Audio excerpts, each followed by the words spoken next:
want to see the Pretoria nighttime temperature. I don't have to tell you that. No.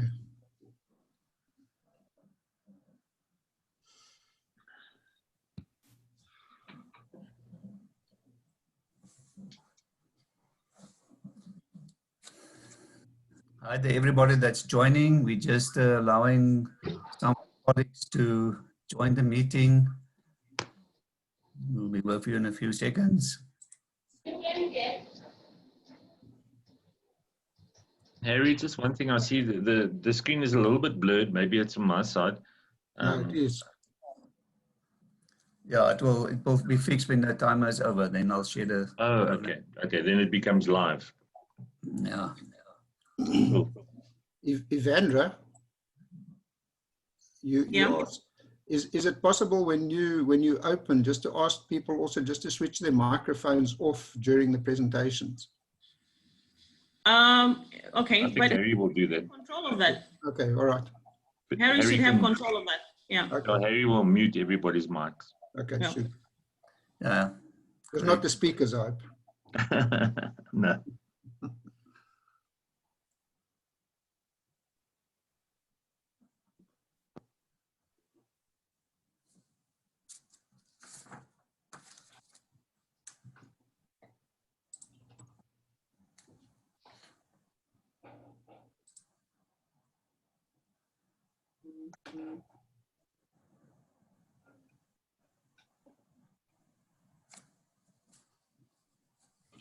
There we go. Good morning to all the colleagues. I just want to put up our official agenda for the day. Just a moment for us.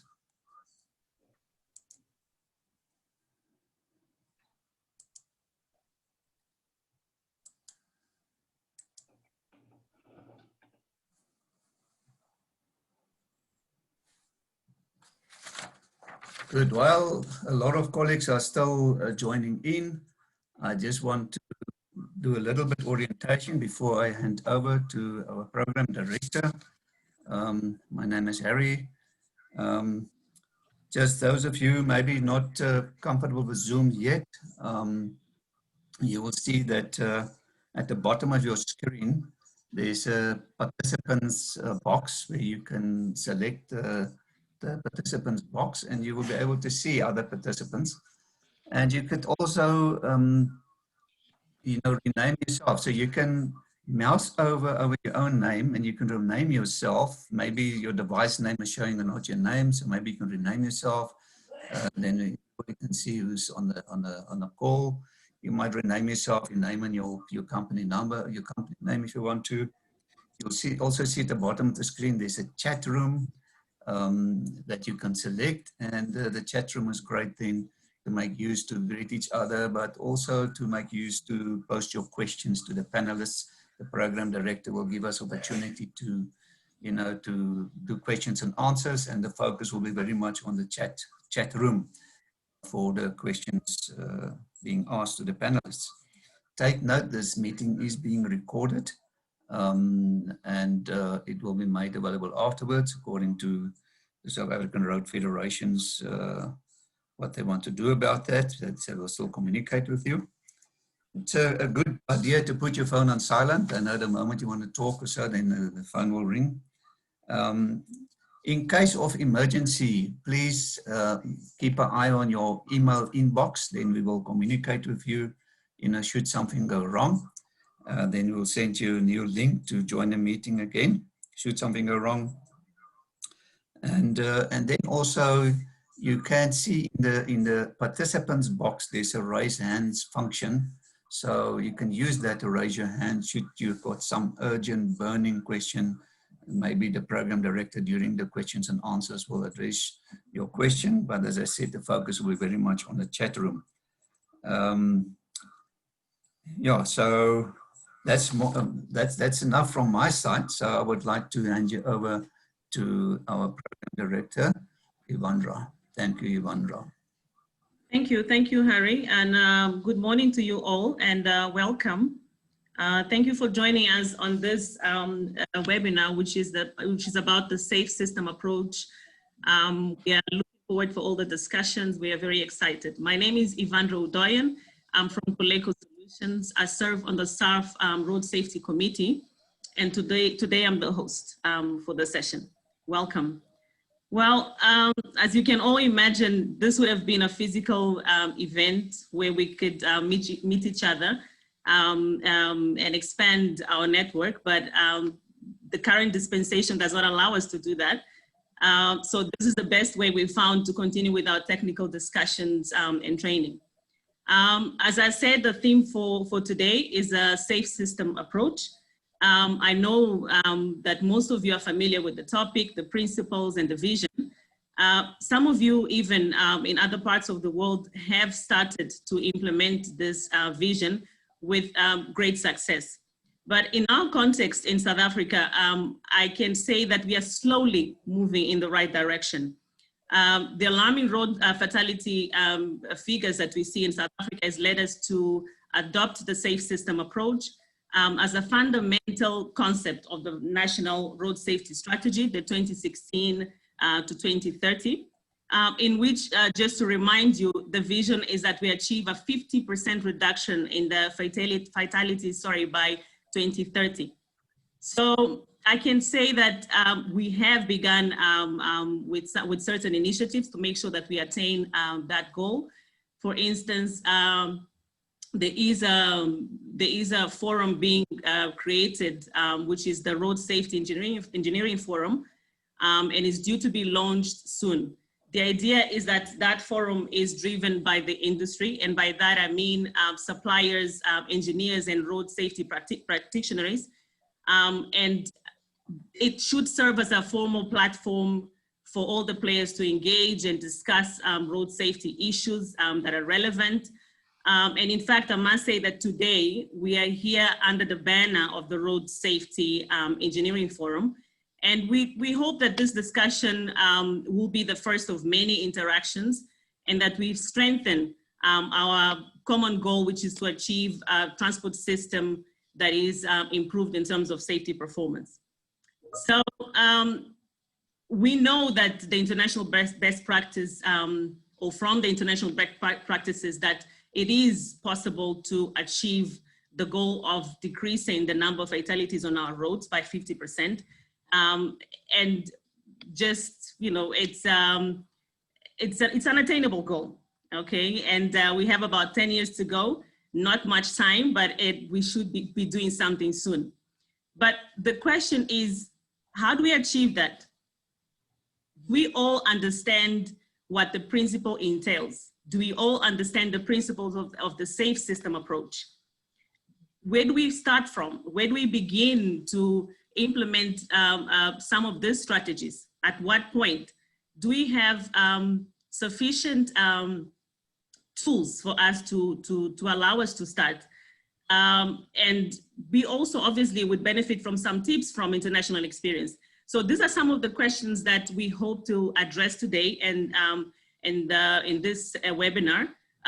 For that, we have lined up 4 well-seasoned experts who are joining me on the panel. Hovert Schmeers, not sure if you can see him, if his camera is on. Dr. Letty Hartz, joining us from the Netherlands. She is she's filling in or stepping in for Wendy, who became unavailable due to other commitments.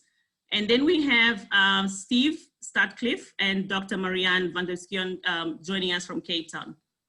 The program is displayed on your screens, and as you can see, we have allowed for 20 to 30 minutes for each speaker. But before I call the first presenter, let me remind you to leave your questions on the chat room. Okay, at the end of each presentation, I'll be taking 2 or 3 common questions. And Letty is only available, I think 30 minutes or so shortly after a presentation. So make sure that we cover all our questions right after our presentation. Without further ado, I would like to welcome the first presenter, Hovert Schmeers. Let me just go through his short biography. He's a senior researcher and a traffic engineer by profession with over 35 years of experience in many countries in Africa, Europe, and America. He joined the SARF in March 2007, where he is still responsible for project management, road safety research, with focus on the safe system approach. He has worked at the CSIR between 1984 to 1996, where he was instrumental in drafting numerous guidelines, including the first national traffic calming guidelines. He spent part of his career working as a senior traffic engineer consultant at the Transport Research Center in the Ministry of Transport, Public Works and Water Management. He also served the Road Safety Working Group in the South Africa-Netherlands Transport Forum as their secretary. His work has been published in various scientific journals and conferences, and he has worked on more than 80 technical and research reports. Colbert, are you ready? Over to you. I'm ready. So I will just try and share my screen quickly and I'll get my presentation Okay. back. Have you managed to upload your presentation? Yeah. I'll just share it quickly.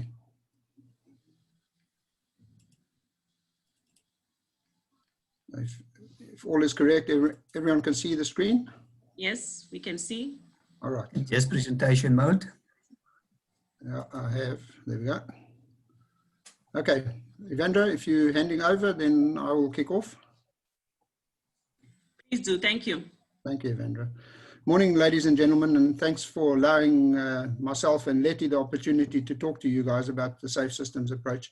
Evandra sort of already touched on the fact that a lot of you are familiar with the concept, so some of the things we tell you today may be a bit repetitive for some of you, but we hope not totally, and that we actually can bring something to the table that you can learn something from it. Just as an introduction, we at SARF have been busy with the subject really since 1992 when we conceptualized sustainable safety.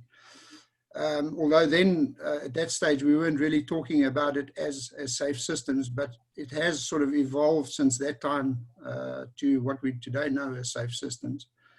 So that just as a quick introduction, I'm going to just give you a brief overview of what we see safe systems to be, and Letty will give you a little bit more insight into the practicalities of safe systems in a practical situations in Europe and also in the Netherlands.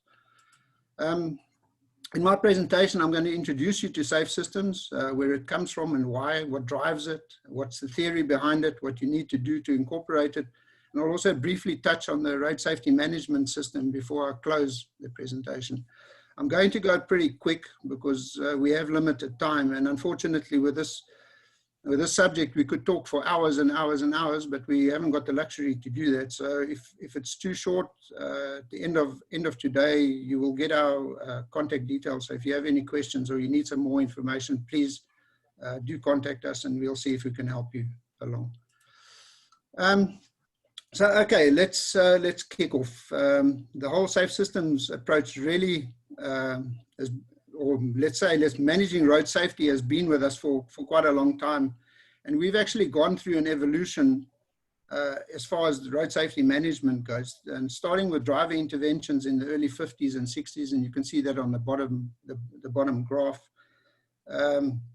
And then we moved to sort of system-wide interventions where we used the Haddon framework as a sort of a main instrument to drive our road safety management in the 70s and 80s. Then we moved on to targeted results and setting results and institutional leadership type actions in the 90s. And finally, we've sort of moved on to things like sustainable safety, safe systems approach, also ITS and these sort of things that are coming into play now.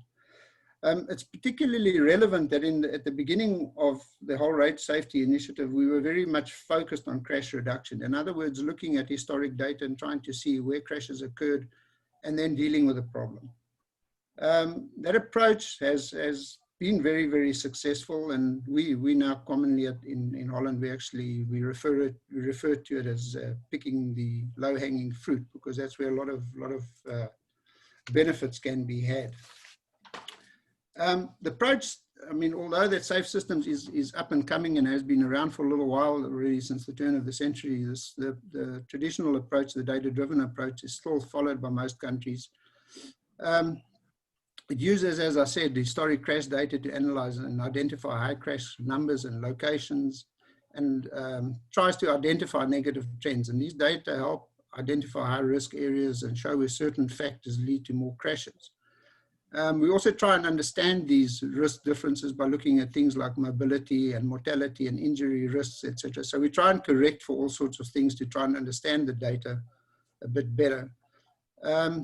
Obviously, and in the past, we've also used things like safety performance indicators. Some of you will be familiar with them. If you look at, for instance, seat belt wearing rates or speeding rates and all these things. In the past, we also used those to as sort of behavioral indicators, but not truly in the sense of a safe systems approach, but as something to support the whole remedial approach to road safety. If you look at what that's actually led to in many countries, including the United Kingdom, Sweden, the Netherlands, this reactive approach has helped us remedy a lot of our problems. And if you look, for instance, at the road safety, the fatality development in the Netherlands, that's that graph that you see over there, you can see that the effect since the mid-70s to where we are today has been really enormous, and it's been significant. And that's primarily because we were driving from sort of the reactive sort of approach. But now since we introduced sustainable safety already in 1998, you see some more sort of reductions, and then since then it's sort of stabilized. And basically what this is telling us that our success has always been a situation that is becoming our failure right now. So we run into the problem that our crash numbers, especially the fatalities, have become so thin on the road network that we hardly have concentrations of crashes where we can address in the same reactive way that we've done in the past. So we have to start looking at some sort of other options to try and improve the continual reduction if we ever want to get to zero crashes and zero fatalities. This sort of brought us to the realization that the fundamental problems are actually related to basic risk factors. And the main one being is that roads and road traffic is still inherently unsafe. And the system is still full of latent defects. And basically this means that there are locations on our road network and in our system, it's just a situation or places that are waiting for crashes to happen. So our road systems haven't actually been designed with safety in mind, as is the case in the air industry or even in the rail industry. I know if you look at our design manuals, I mean, we rely a lot on our road design manuals, and they leave a lot to be desired. If you're very critical about it, you'll see that safety is always very often just an added issue, and very often the guidelines don't even give us insight into what the potential safety consequences of particular actions can be. So this just gives you an indication that we've still got quite a lot to learn, and we've got a lot to do still in future. If you take all that into consideration, you could basically say that we actually depending on our road users not to make mistakes. Instead of looking at the other way around, we should be providing a system that prevents those mistakes from occurring, or in any event, if they do occur, we mitigate the effect of it. There's some other things in there that we also don't do very effectively in very many countries. We don't manage our kinetic energy levels very well. We tend to mix traffic sorts. For instance, you can think, I think in South Africa particularly, the problem is pedestrians on freeways, where you're mixing very vulnerable road users with very high-speed traffic. I mean, those are situations that are absolutely not wanted. So we really need to have a new approach, and that radical new approach is sort of now been coined as being sustainable safety. And you must question the safe systems. Is this now a paradigm shift? You can almost, because if you look at it traditionally, there have been a number of paradigms in the development of road safety, and you can almost say that this is the fifth one. If you talk about a paradigm, Kuhn defined it as a fundamental change in basic concepts and experimental practices of a scientific discipline. Basically, this means that you come to a totally different view of the problems and using exactly the same set of data. If you look at the picture over there, now it's a bit of a silly example, but you could say in the past, we all looked at that picture, and if you looked to the left, you'd say you saw a bird. And all of a sudden somebody came along and said, but hang on, it's not a bird, it's actually a rabbit. And if you look at it again, you look to the right of the picture, then you see a rabbit. So you could almost say, well, that is a little bit of a paradigm. So what is the paradigm for road safety, you can ask yourself. First one is that we no longer accept that the road user is at fault, but we accept that the human is frail and the faults, and we have to, makes mistakes, and we have to design around these to minimize the impacts. The second one is that we no longer accept that people are killed on our roads, and we have to make sure that we have to design to prevent crashes, and where we can't prevent these crashes, we must make sure that the road environment or the road system is such that the injuries are kept to a minimum. So in other words, what in essence, the nutshell of the whole safe systems approach is that we move away from this proactive, from the reactive approach that we've done traditionally to a proactive and preventative instead of a curative approach. And in that, there we say we designed the road system to expect and accommodate human error and thereby prevent crashes. And in the event of a crash, we try minimize the interaction between the human, the vehicle, the road in such a way so that we minimize the likelihood of serious injuries. So those are the two sort of fundamental things that are very, very important in the whole safe systems thinking.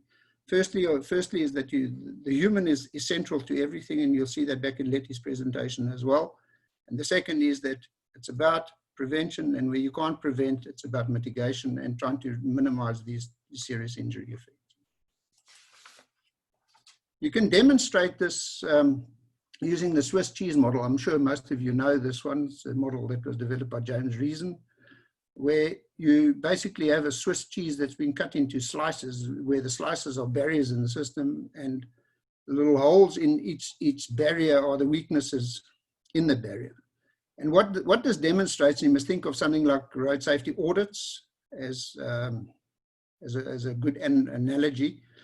Road safety audits also tries to find faults in the whole design process as early as possible. Now that if you look at it in the Swiss cheese model at the system design stage, where you're looking at designing, for instance, a road, and there happens to be a curve that you decide, okay, well, because of space constraints or whatever, I have to try and fit it in, so I'm going to put a substandard curve in there. There you make your first mistake. If you look at the quality control, the road safety audit would normally say to you, okay, there's a mistake has been made. But if the mistake is not rectified because the road developer or the road authority decides we accept that risk of that curve and we leave that in there, you have both a system design fault and you have both a quality control fault. And the next level, you'll have, for instance, a speed limit that might not be appropriate. The road user at the end of the day isn't going to be following the speed limit. He's not going to see the bend. He's going to go through the bend and he's going to end up having a crash. So it's basically what we mean by this. So in safe system design, what you try to do is as early as possible in the system development is to try and eliminate all these latent defects in the system, to get them out so that you don't have later on unsafe actions that could lead to crashes and deaths. So I hope that's all pretty clear. It's not, none of it's rocket science. It should be to most of you familiar ground. However, it all starts with a safe systems approach, all starts with a vision. It's just like any systematic approach. It's reliant on an ambition and a willingness to want to change things. And we call that a vision. The ability to take something that's seemingly far-fetched at the beginning to a reality. It's not just and a vision is not just a fanciful and meaningless statement. It's a will of intent. It's something that's really, you've got to live for. And you've got to look at examples. People that had real vision include people like Kennedy, your own ex-president Mandela, Steve Jobs, Martin Luther King, Martin Brundtland, Elon Musk. There's lots more that we can mention. These all people at the beginning, other people thought they were possibly crazy, but they had vision, and with that vision, they achieved what was previously thought impossible. So I think the message there is that we formulate visions, but they're sort of fanciful statements. We don't really believe in them. And I think the message in this is that a vision has to be something you really, really believe in. So a vision is an idea with the power, really with the power to become a reality. And it's only possible if you build it around a proper understanding of the problems. And it must include what you're actually going to do and how you're going to do it. And you have to use some innovative thinking in that process. You have to reflect some sort of real high ambitions, and that will ultimately lead to a shared view of what your future strategies are. And a proper vision will bring all your stakeholders together and will inspire and energize them. And the important thing is that it's a shared vision. And that's the big challenge.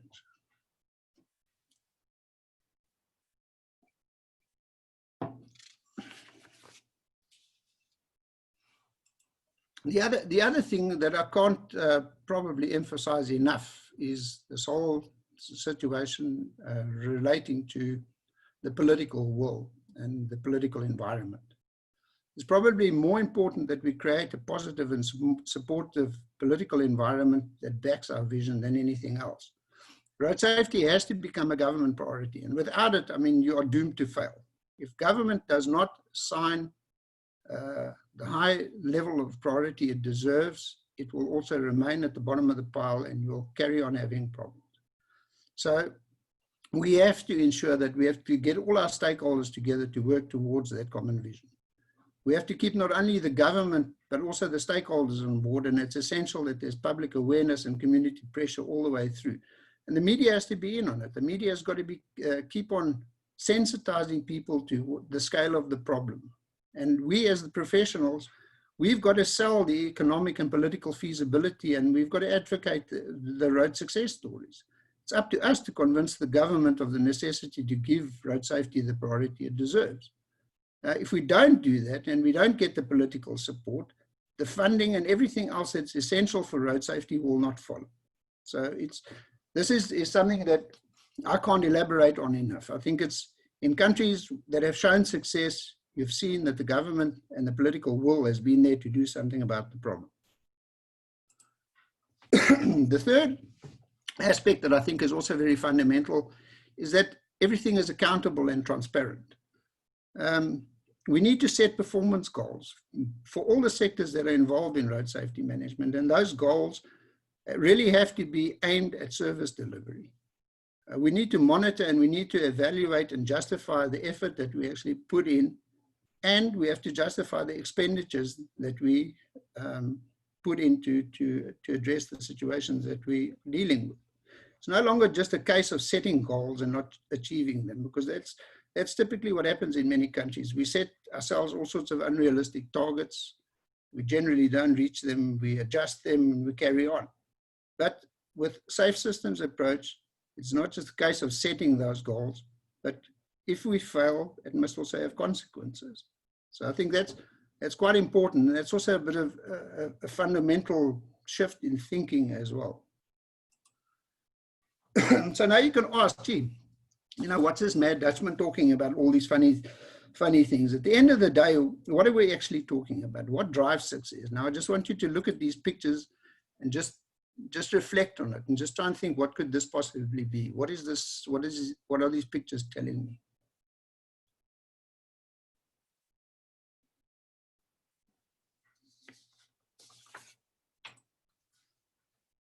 There it is. It's all about results. And I think the situations you saw are typically Apple launches, you know, just prior to them launching a new product. There's a lot of hype around it. They do their homework and they have a launch, and there's a lot of people there. And at the end of the day, it's about results. It's about them selling phones or whatever products that they have there. But that is the bulk, and that is the message there is it's all about results. And for road safety, it's exactly the same. For us, the ultimate result is saving as many lives and preventing as many crashes as possible.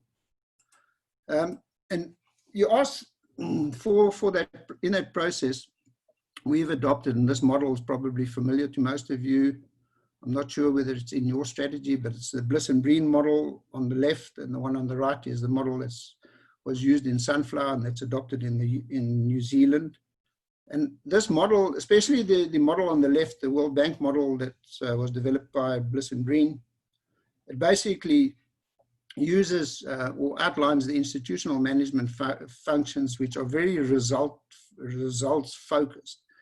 They use interventions aimed at the road network, looking at the planning, design, operation, and use of the road network, looking at vehicles and drivers on the road network, and also at emergency services to achieve results. And those results are measured in terms of outputs, intermediate outcomes, final outcomes, and right at the top of the pyramid, the social costs.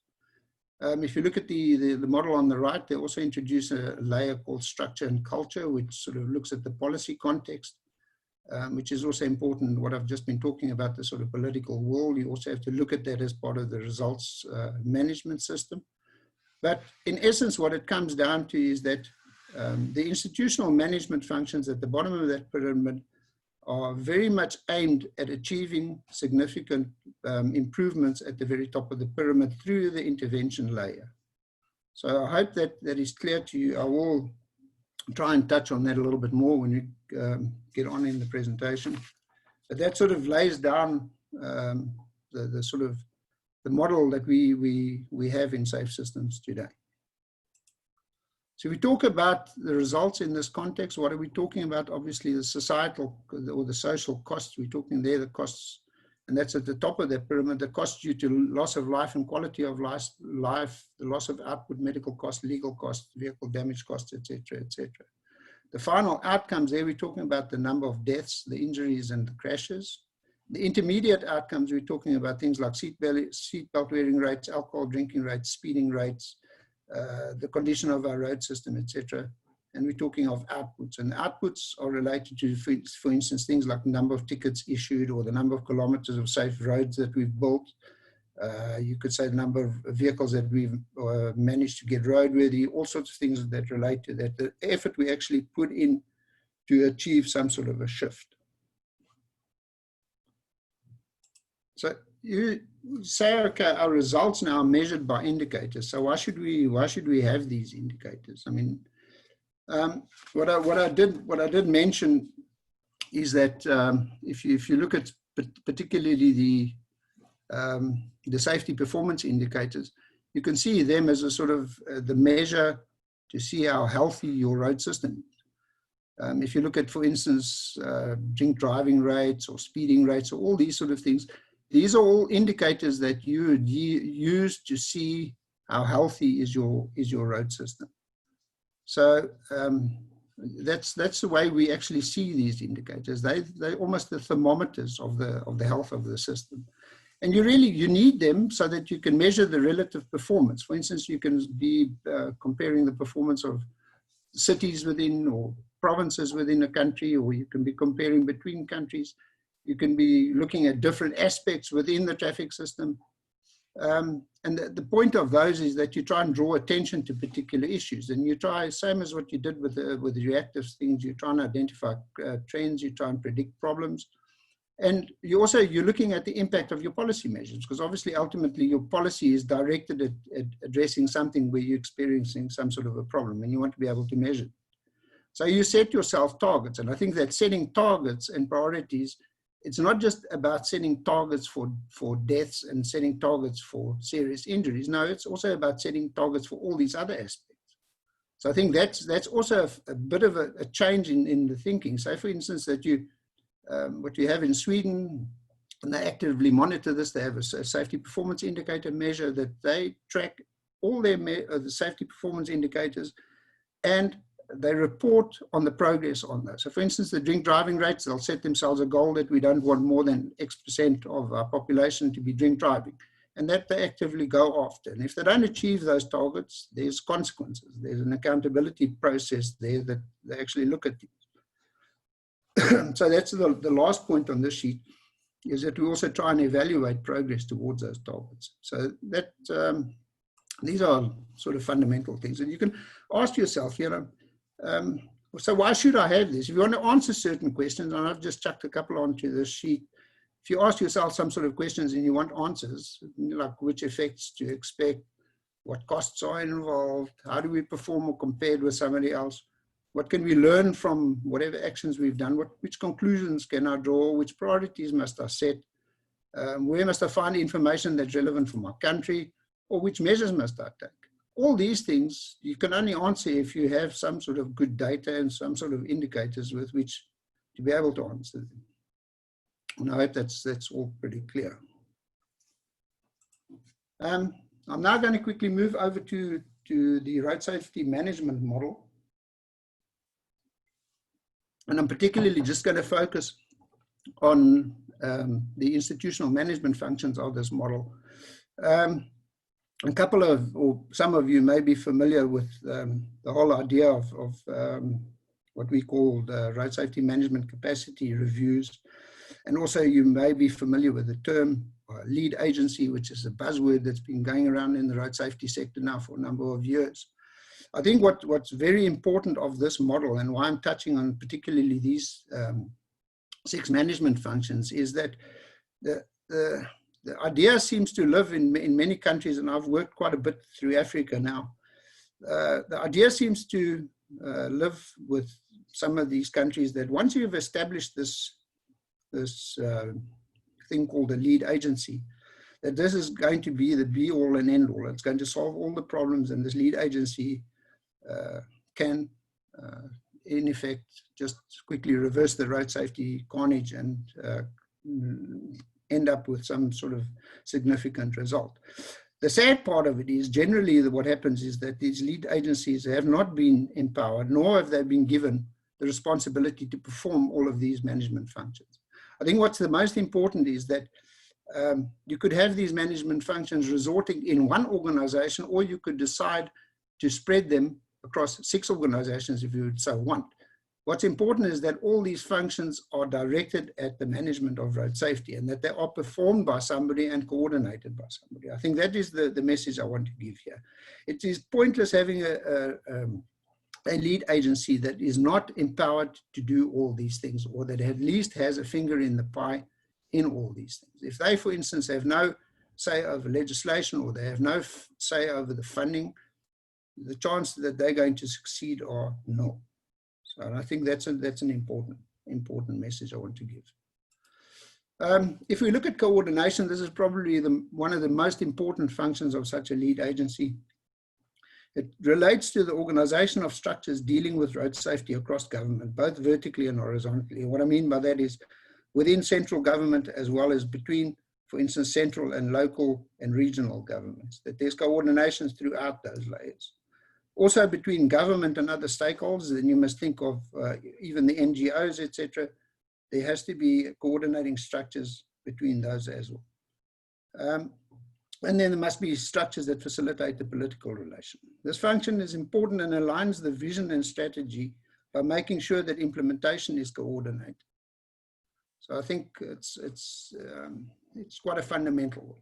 Legislation, there's another one. This concerns really the legal instruments that address land use, road use, vehicle use, road user standards, safety standards, etc., etc. These have to be obviously supported by effective controls and checks. It's pointless having legislation of some sort if you're not going to enforce and do something with that legislation. The same applies is that if you have legislation that is not really relevant to the current situation, it's also not going to be effective.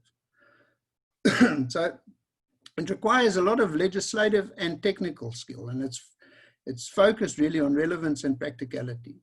And I think most important is that although legislation is essential, by itself it's not sufficient. It's a supportive instrument that needs a lot around it as well to be effective. So it's, as I said, part of the system, but it's something that is part and parcel of the function of such a lead agency, making sure that everything that deals with road safety is legislated in a manner that supports the goals and the targets that you have set. The third one deals with funding and resource allocation, and I suppose this is for most countries the most tricky one, because road safety, unfortunately, it is expensive. You have to invest in it, but it yields very, very high returns if you are successful. So it is worthwhile developing very, very good funding and resource allocation strategies, so that you can organize things, so that you can actively pursue the financing of road safety management and the funding of remedial programs. It's complex, but it requires a great deal of planning and thought. But it's something, if you don't do it and you don't have a sustainable sort of funding mechanism in place that's going to carry your programs for at least 20 to 30 years, I think the chance of being successful is also very, very slim. So it's very important that this is a function that is actively pursued. Promotion, the fourth one concerns the continual communication of road safety as a core government and societal function. It raises and maintains the awareness and emphasizes the shared responsibility. It also serves to garner support for programs, for road safety programs. And part of the function relates to carrying out national and regional advertising campaigns. And this last one, I mean, if you talk about promotion, generally, if you look at what many lead agencies seem to be doing, it's typically focused on just the national sort of advertising and doing some sort of campaigns in sometimes coordinated, sometimes ad hoc sort of fashion. But there is more to promotion than just those two things. Monitoring and evaluation, this is one of the functions, and in our opinion, in many countries is not really performed at a very high level. If you look at typically the programs that are run, monitoring and evaluation are one of the last things that are really done. People can seldom say how effective their programs have been. They're certainly at a local level hardly ever evaluate to see how effective the measures have been, or they actually look at the interventions over a certain period of time. It seldom occurs, and it has to be something that also is done as part of the whole road safety management function. The last one, this one's probably even worse, is research and development and knowledge transfer. Also, very often it's ignored, but the function really relates to research and development and includes developing capacity for research, setting and carrying out research strategies and programs, and organizing training, publishing good practice guidelines and fact sheets, and transferring research results. And I think it's very, very important. If you want to move forward, you have to have a really fundamental understanding of what problems you are dealing with at a national level. Just to reflect, if you go back all the way to 2004, the World Health Organization, the report on road traffic injury prevention recommended sort of similar steps of what we've been talking about. First one is identifying a lead agency, which is, I think, the one that most countries picked up. The following 5 points that are on the sheet there, fortunately, I don't think they've been picked up at the same sort of level. So the sort of mystical lead agency has become the focus, and all the management functions it's supposed to perform and how actually to establish this lead agency, that seems to have fallen by the wayside, or people have forgotten about it. So I just like to touch again is on those issues that were recommended then, is that people do some sort of road safety management capacity review so that they understand and assess the problems, policies and institutional settings, and also see what sort of capacity there is available to try and address the problems. Preparing a national strategy and a plan of action, and allocating financial and human resources, implementing the specific actions and support development of national capacity and international cooperation. Those aspects, I think, in many countries, especially in Africa, have not really been picked up. And I think it's, you can say now for the last 16 years, we've had the opportunity, but not much has happened across all the countries. In our opinion, or maybe my opinion, the key role of a lead agency really is that it's an accountable government body. It's got to be accepted and fully supported by all the stakeholders. It's got to be authoritative, and it's got to have adequate funding with technical resources at its disposal. I'm just about to close off. So in terms of key elements for effective implementation of safe system-driven road safety management, you really need, and this the first one I've touched on, and I said the most important in my opinion is political commitment. Without political commitment, you have a major problem and a hurdle that's probably insurmountable. You have to have leadership, and you have to have some sort of a road safety champion or a lead agency. That's that body that has to be authoritative. It's got to carry a lot of clout. It's got to be able to influence the policymakers, the political environment. The other thing is that it's essential that people are accountable. So whichever stakeholders are involved in road safety management, they have to be held accountable for their actions. They have to be set goals, and those goals have to be measured and evaluated, and just to see that things are being effectively done. Just as important is the coordination between stakeholders.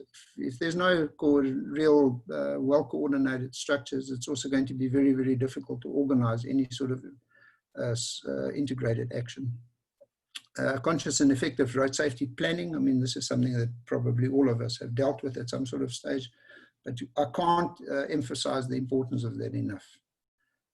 Also, road safety knowledge and knowledge transfer is fundamentally important. Monitoring, implementation and evaluation interventions, training your staff and equipping your staff to be able to do the tasks that they are supposed to do is equally important. And lastly, the promotion, marketing and outreach and public education. Those are all key elements, in my opinion, that you have to have in place should you want to drive road safety management forward.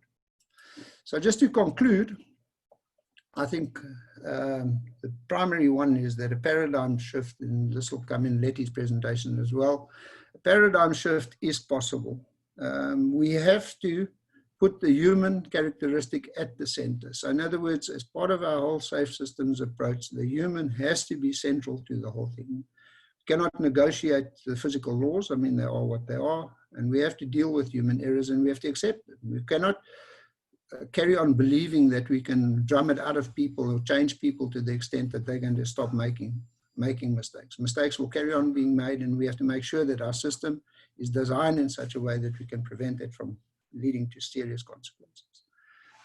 Essential for the safe systems approach, as I've said, don't wait for crashes to occur.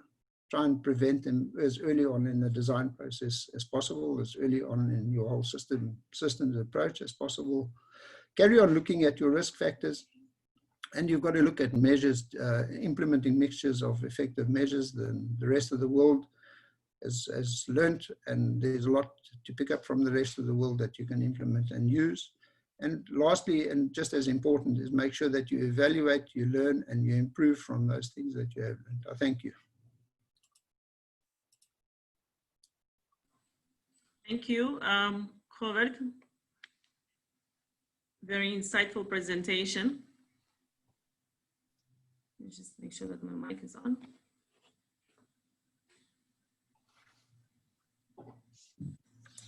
Your mic is on, it's fine. Okay.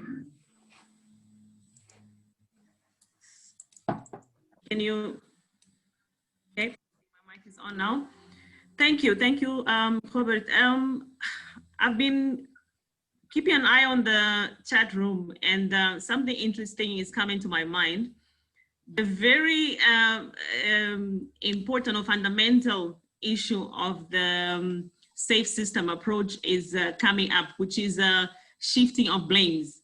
So we are trying to get away from that to say we have to accept a shared responsibility. And I've picked up that the one says the engineer did not think of safety factors. The one said, but hold on, the municipality approved that design. So, you know, what's your comment on that? How do we deal with all of that in terms of managing the different role players and accepting that we all have a shared responsibility in this vision? Well, funnily enough, the example you mentioned, even before the whole idea of safe systems approach came to being, if you're talking about road design, many, many years ago, we came up with this idea of road safety audits. And road safety audits did exactly this, what we're talking about today. In fact, if you look at systems design, road safety audit looks in the planning process as early as possible to try and identify whatever potential safety defects there are in a design and to address them as early as possible. And what typically happens with road safety audit being a very good example is that a designer may make a mistake. He may be a good road designer, but he's not a safety engineer, nor is he a safety specialist. So he inadvertently might make a mistake, which a road safety auditor will pick up, and the road safety auditor will make a recommendation and say to him, please, you must address this situation. The problem in the system there is that the road designer or the road authority may say, no, we're not going to do this. I'm prepared to accept the risk, in which case that still gets built. What I'm talking about then in the accountability is that that road authority, in taking that risk, must also accept accountability should something go wrong. So that will close the loop. And in time, it's not something that's going to happen overnight. In time, that road designer will realize that what he designed there, what the potential safety implications are, and he will not make the same mistake again. So it's a process of learning by doing, but it's to close the chain, there has to be the accountability at the end of it all. Because if road authorities decide they don't want to do something, they are prepared to accept a certain risk, they must also bear the consequences of the result. So in other words, if they are going to build a road or they're going to create a situation that is not optimally safe, they have to openly be accountable for those mistakes. And I think that's an important shift in the way of thinking. Just in terms of the timelines, I mentioned in my introduction that we have a road safety strategy of achieving a reduction of 50% of our crashes by 2030. From your experience, I want to ask if it's attainable or not, because we must believe that it is, and we must do what it takes to make sure that we achieve that goal. But what is the the normal timelines for you to establish your agency, your leading agency, and put your funding in place, putting all your monitoring tools in place, and making sure that you start seeing some results and in the medium to long term period? Well, I can't honestly answer for the situation in South Africa. I don't know whether it is attainable or not. I've got no idea what sort of strategies are in place, and nor sort of what the funding, etc., is in South Africa. If I look at the Netherlands, we made significant investments into specifically the sustainable safety program in the late 1990s, early 2000s. And the effect of that is that we did see reductions of around 50%, if I'm not mistaken. Letty, you must help me out on the numbers if I'm incorrect. But you're looking at, you can achieve, depending on how much investment and how much effort you put in, you can achieve significant results in a very, very short space of time. So if I look at the Netherlands, I would say you can do this within a 10-year time frame, but it asks for a significant, and I mean a really significant effort. In the Netherlands, and Letty will probably touch on this in her presentation, but the period from the end of the 90s to early 2000s, we had all the road authorities in the Netherlands working together to get the sustainable safety program implemented. And that it asked for huge investment and huge effort, but it showed also a huge result. All right, Robert, thank you so much for your time and sharing your experience. We'll move on. The next presenter, Dr. Letty Hartz, she will be sharing her experience on the safe system development in the Netherlands. I will move on to read her short CV. She's a research manager of the data and analysis for policy development. She coordinates the research activities on road safety data in the Netherlands, and she's also responsible for information security. Dr. Hartz is involved in road safety analysis on international, national, and regional levels, including the topic of road safety performance indicators, such as speed. She's also a specialist in the road safety vision, like the safe system approach. She obtained her PhD from Amsterdam University in 2004. Doctor, are you ready? Yes, thank you, Yvondra. I will share my screen. Okay. Over to you. Yes.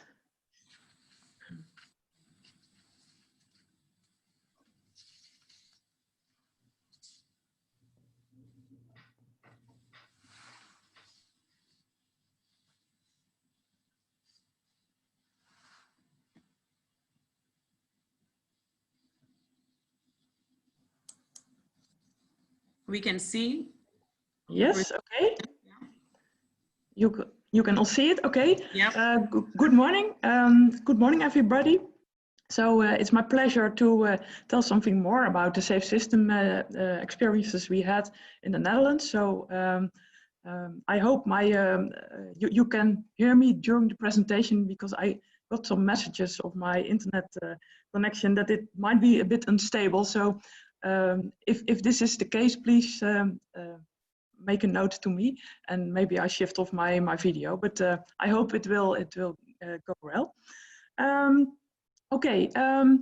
During this presentation, I would like to tell you something more about the development for the safe system, as well, internationally perspectives, but also the Dutch perspectives.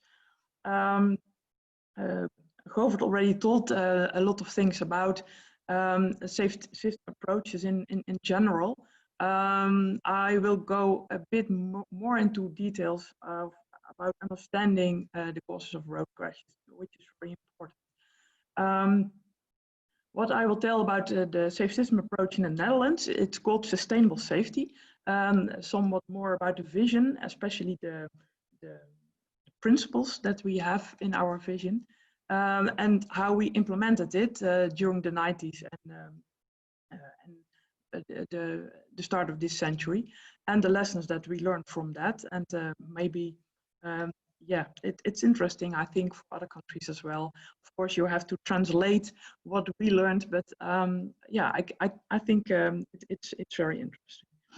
So this was already a topic mentioned before, but if we look at the historical development, how we understand road safety as a problem, in fact, we came in general, not only in the Netherlands, but I think in internationally perspective, from a blaming culture where we say, okay, crashes are just bad luck, or later on it was seen that some people were more accident prone than others.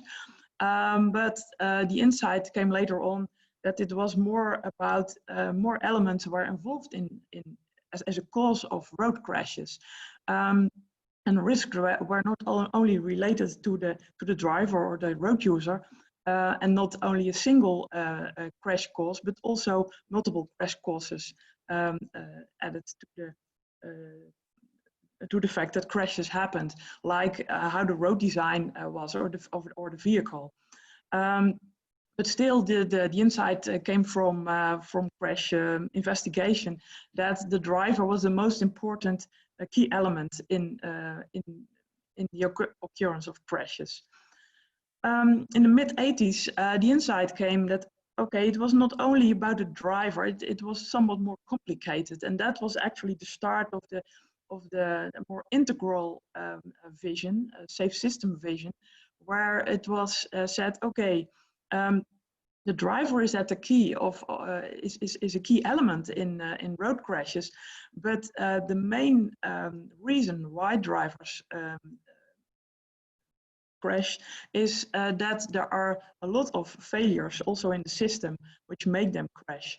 And only a quite small amount of crashes are due to what's traditionally seen as driver faults, like drivers who display excesses like high speeding, or driver failures linked to inexperience. So the insight came that is really the system that needs to be adapted in order to prevent crashes. So, and this is also the key element in safe system approaches like Vision Zero, which is a Swedish vision, and sustainable safety in the Netherlands, and a lot of other countries who have made approaches towards a safe system. So what we see in the international approaches, especially the latest documents of the OECD ITF, is that the human factor is the key element, not only because people make errors, but also because they are vulnerable. And this means that the system has to prevent the occurrence of errors and design the system in such a way that heavy forces are prevented to the human body. So this is about road design. Second to this is the organization of the system. So the shared responsibility, it was already mentioned, not blaming the individual road user for his or her weaknesses, but look at the road design, how we can prevent it by a better road design. And here the human functions come into place. And in the end, it's not only about a single measure, but single isolated measures, but it's an integral approach. We need to look at a lot of measures, how they interact and how they create a system in which people can act or drive or move into the system in a safe way. So very recently, a new working group was started on the implementation of safe systems in a lot of countries, also the countries that are somewhat farther away from a safe system. It's OECD, ITF, and World Bank project. And for instance, we are looking in that project into indicators that can help to measuring how far countries or regions are in the development of a safe system. And these indicators can help them to see how far they are, which steps they can take.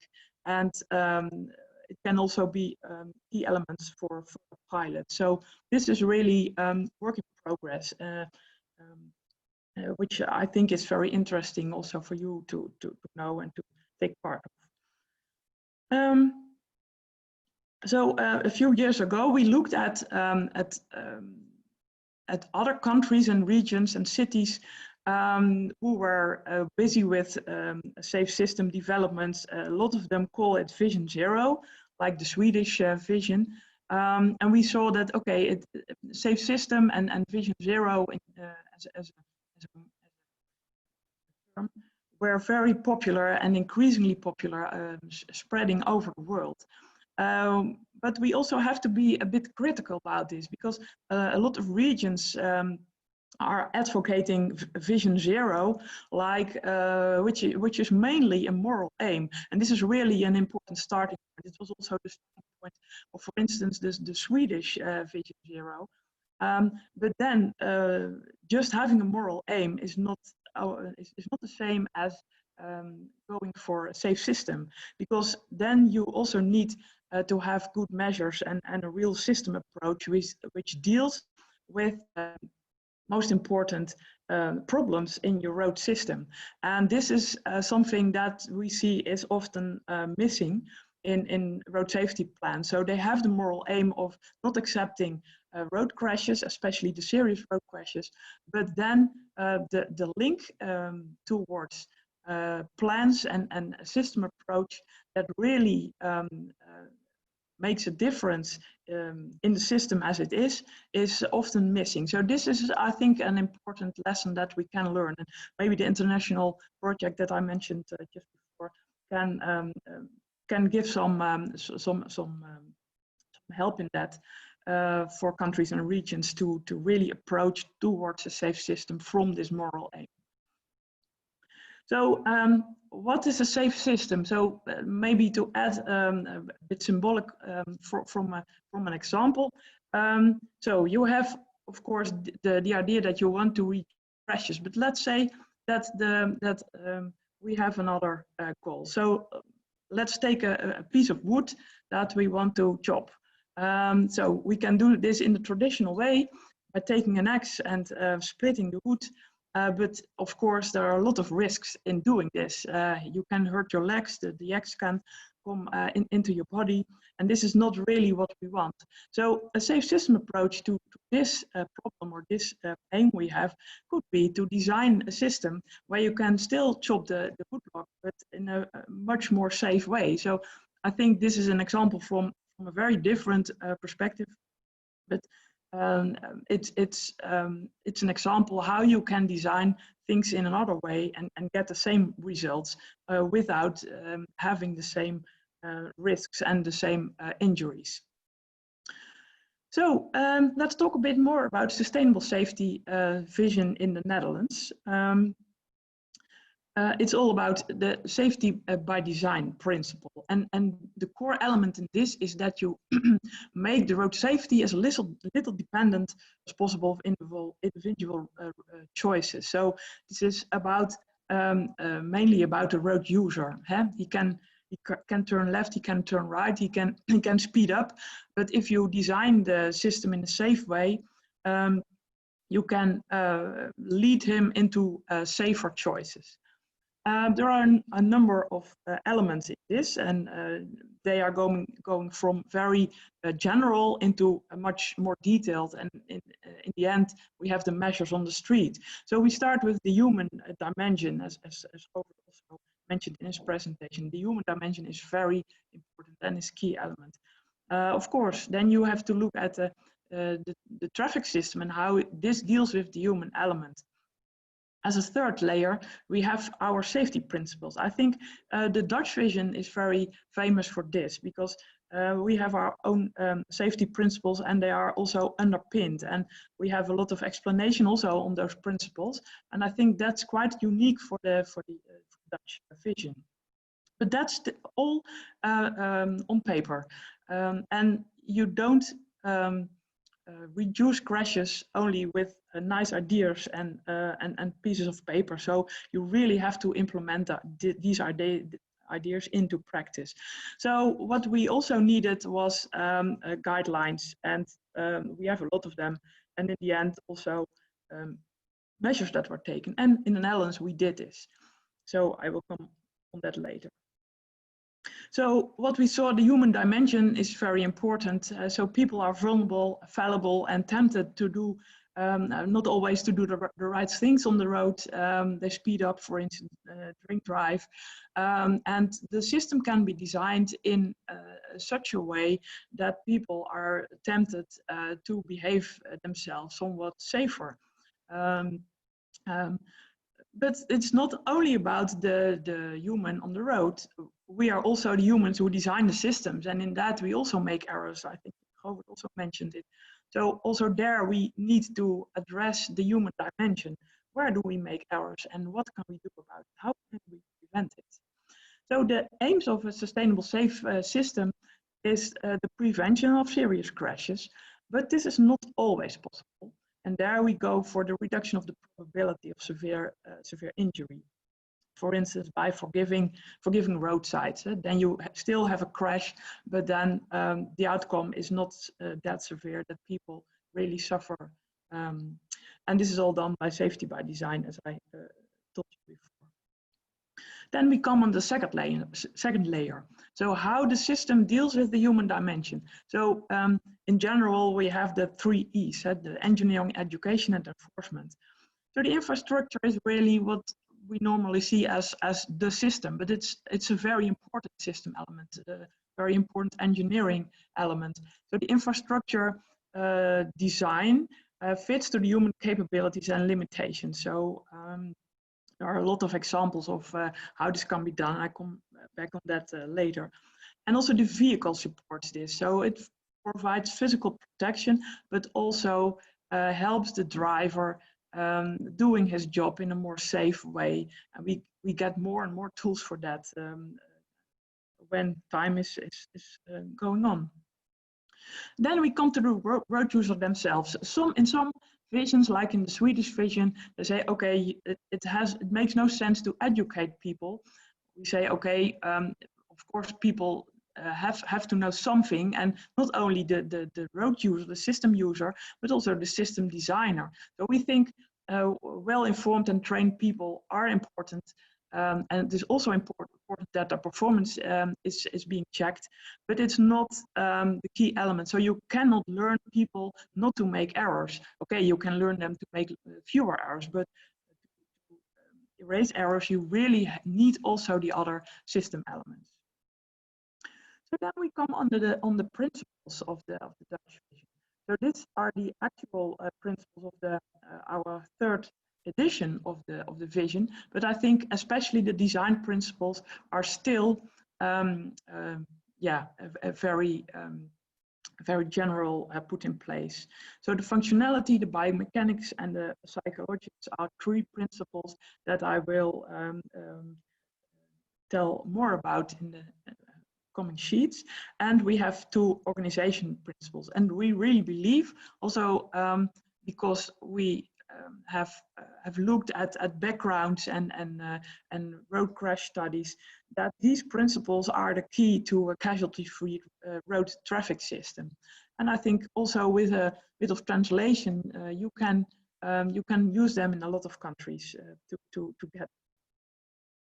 So first of all, you have the functionality of roads. So the main idea is that roads have only one function, so are monofunctional, and they have or they have a flow function, or they have an access function. And in an ideal world, so the road network is hierarchically structured between these functions.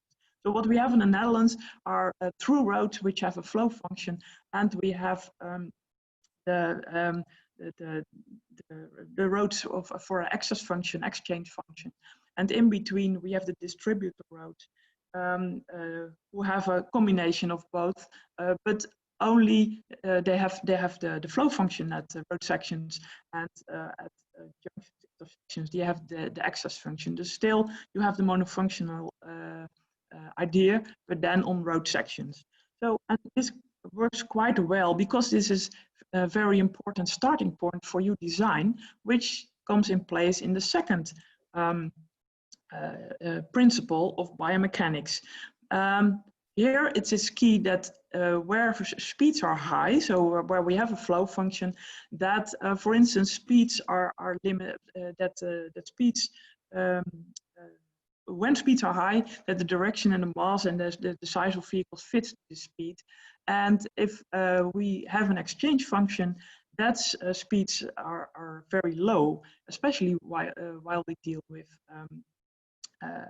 vulnerable road users. So speeds, the direction of vehicles, the mass, the protection really have to fit to the road users that are combined. And we also, in the Netherlands, we deal with a lot of cyclists, and we discovered that for them we need also a second idea. Therefore, is the support of the balance of the vehicle. So also this can be done by the design. You can erase dips of the road. You can pulls. They can be erased. So this is very important in order to get two-wheelers also safe on the road. So and then we say if you have this in place, put in place, so the function of the road in combination with biomechanics, a sustainable safe roads gives you an environment where every child can walk safely to school. And this is really something that goes to the heart, and I think can inspire other people. So then we have the third design principle. Then until now we only talked about planning and about the more physical aspects of design, but they also have a psychological side of the coin. It's about how people perceive the information, how the design is made. They have a certain layout, and it's the area of psychology, how people deal with it. So it's very important to align the design of the road environment to how people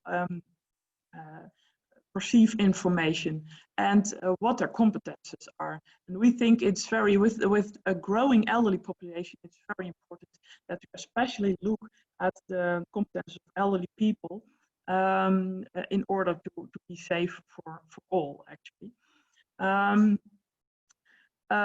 Here we say, okay, it's very important. We know what people can and what they cannot, or where they're not so good at. So we need to align the design to the people.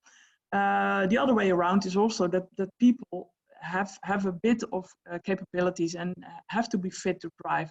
It's obvious that you cannot put a baby in a car and say, okay, drive to another street. That's ridiculous.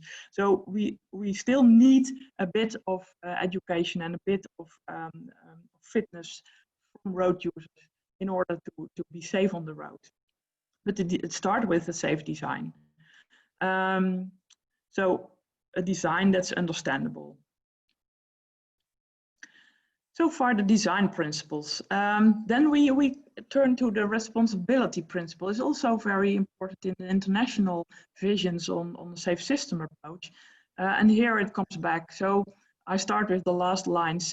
So of course road users in principle have to obey the rules.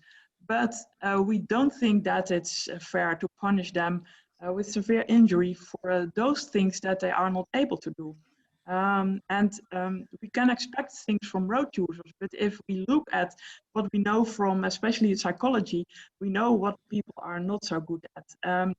And there the road traffic professionals come in place. They have actually the responsibility, we think, to make a safe system. And you can do it in the best way by connecting to giving them responsibilities for jobs they are really good at, which are the core of their work. And what they can do to design a safe system has to be embedded really in what you in all your appointments that you make with them, and of course allocate good budgets for that. And this has to be organized by, I think, a central system, so like a lead agency. This is very important that it's coordinated in order to get a safe system that's an integral, that takes an integral approach. So then you could say, okay, sorry to interrupt. Can I give you 2 minutes to wrap up your presentation? Yes, okay, I go fast forward. Okay, then the last principle is that we really have to learn and innovate the system. There are constantly new developments going on, and we can learn from them, improve the system by learning what crashes still occur, and using the plan, do, check, act cycle to improve the system, and learn from what went well and what has to be improved. So the implementation of results, I will say a few words on that. You know, we started with a vision in the early 1990s, had some demonstration project, a startup program in 1997, and a few updates of the vision. And I told you the ideas of the third edition. So what we did in the startup program was really making a covenant between the different road authorities and 24 agreements with a lot of financing. And the idea behind the financing was that that there was a 50-50% support. So what local authorities put into the design of roads, for instance, the central government put 50% of the financing, up to 50% of the needed financing, and this worked very well. So nearly all the roads were categorized according to the 3 road types I mentioned before. We had a lot of implementation of a lot of low speed zones, so the 30 km/h zones in urban areas, 60 in rural areas, a lot of roundabouts. They were not part of the startup program. Regulations, especially the ERC, the essential recognizability characteristics, which are markings on the road that gives road users information on what type of road they are driving. And of course also enforcement and education we added to the system. So here you can see the results, the number of lives that were saved, the risk reduction, the cost-benefit ratio. However, we also learned from that the startup program of sustainable safety was mostly effective for the road fatalities, and that we had to think about what to do with serious road injuries. And that's mainly about bicyclists crashing in crashes without involving motor vehicles. So this is my last sheet about the lessons learned in the Netherlands from especially also the implementation of sustainable safety. Actually, we started, we had, of course, we had a certain budget to implement the measures that were chosen. And then we had the choice to say, okay, we can just take a small area and implement the measures there full scale, or we can spread it over the whole country, but then in a low cost implementation. And we choose for the last one. And I think it really contributed to spreading the sustainable safety idea over the country.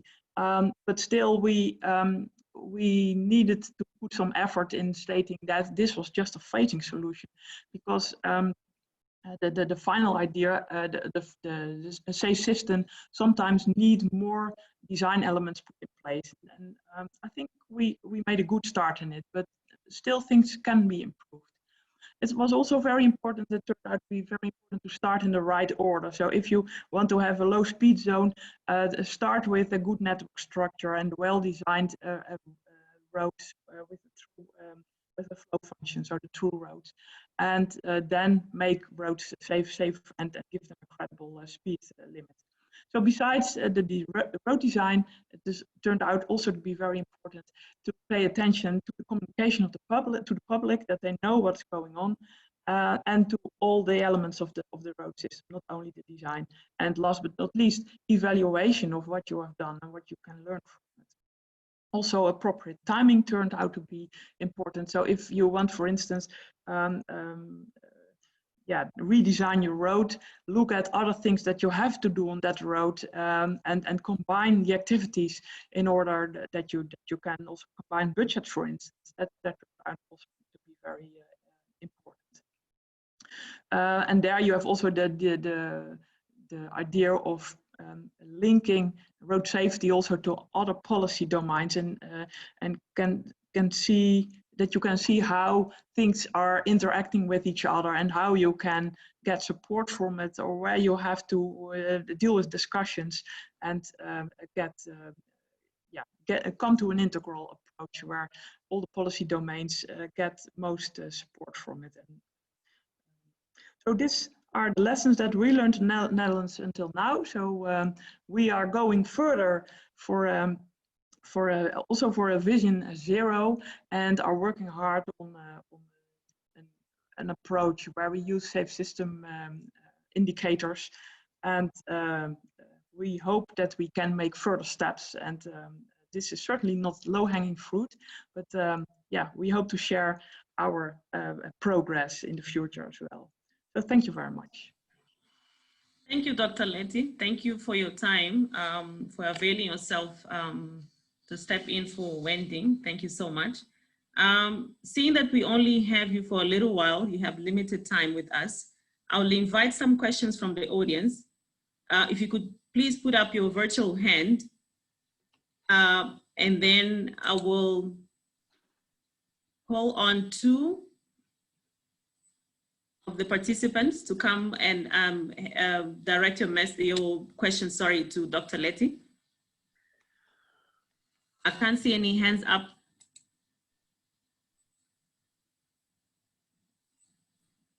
I'll give you a minute. Hi, Ivandra, Mark here. I don't seem to have that hand on my system. Okay, you can go ahead. Yeah, Professor. thank you, Letty. Maybe it's a bit out of the scope of this presentation, but I was curious to know what you incorporated in the cost-benefit analysis that led you to that number of 4 for your safe systems versus the benefits in terms of traffic safety gains. Can you give us a little bit of background on how that is done and what was incorporated? Because especially in the context of South Africa, it's usually where value of life calculations come in. You easily get discussions around equity and fairness that complicate matters here. So I would like to hear how you've done that. Thank you. Yes, the cost-benefit analysis was really done by taking into account the idea of what road fatalities and road injuries cost. So not taking only into account the material costs, but also the immaterial costs. And there are a number of ways how you can make the gap, the bridge between just fatalities and other types of injuries into cost. But this is what we used to operationalize the benefits. I think internationally this is used a lot. And if you are very interested in that, I can of course share the report where we have more details on that. So if you wish, I can send you an email with the report. Yes, please. I will send you an email to remind you. Thank you. Okay, great. Professor Mark, I'll be taking, we have time for one or two more questions. No, I'm happy. Thanks. Okay. Can I invite someone else to come forward?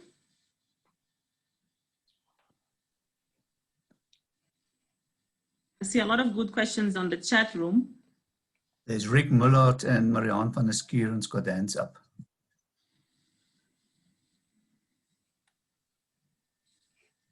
Harry, say that again. Rick Mullard, his hand is up, and also Prof. Marianne van der Skuren's hands are up. Rick, please go ahead. You just have to unmute yourself.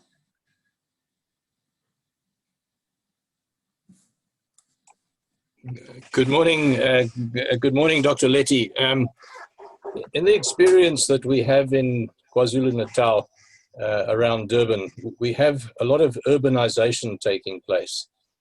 These are new residential developments which take place around old provincial roads. Now, provincial roads are designed to be high-speed roads. And then what happens is that schools get put very close to these roads. And guess what? The children, this is youngsters from 6, 7 years upwards, have to cross these roads in order to get to the schools. Now, we have a whole lot of issues here. We have town planning issues, and they come to the traffic engineers and they say, we have a problem with road accidents, and especially children. What do we do about it? And I'm absolutely fascinated listening to what Dr. Letty has said about limiting the differences between the environment and the characteristics of the traffic using the road. But in order to remodel the network, it's hugely expensive.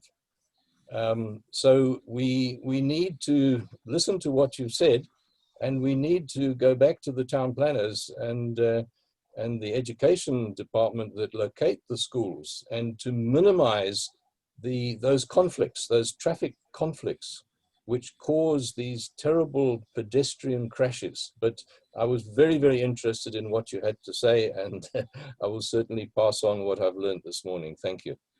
Yeah, okay.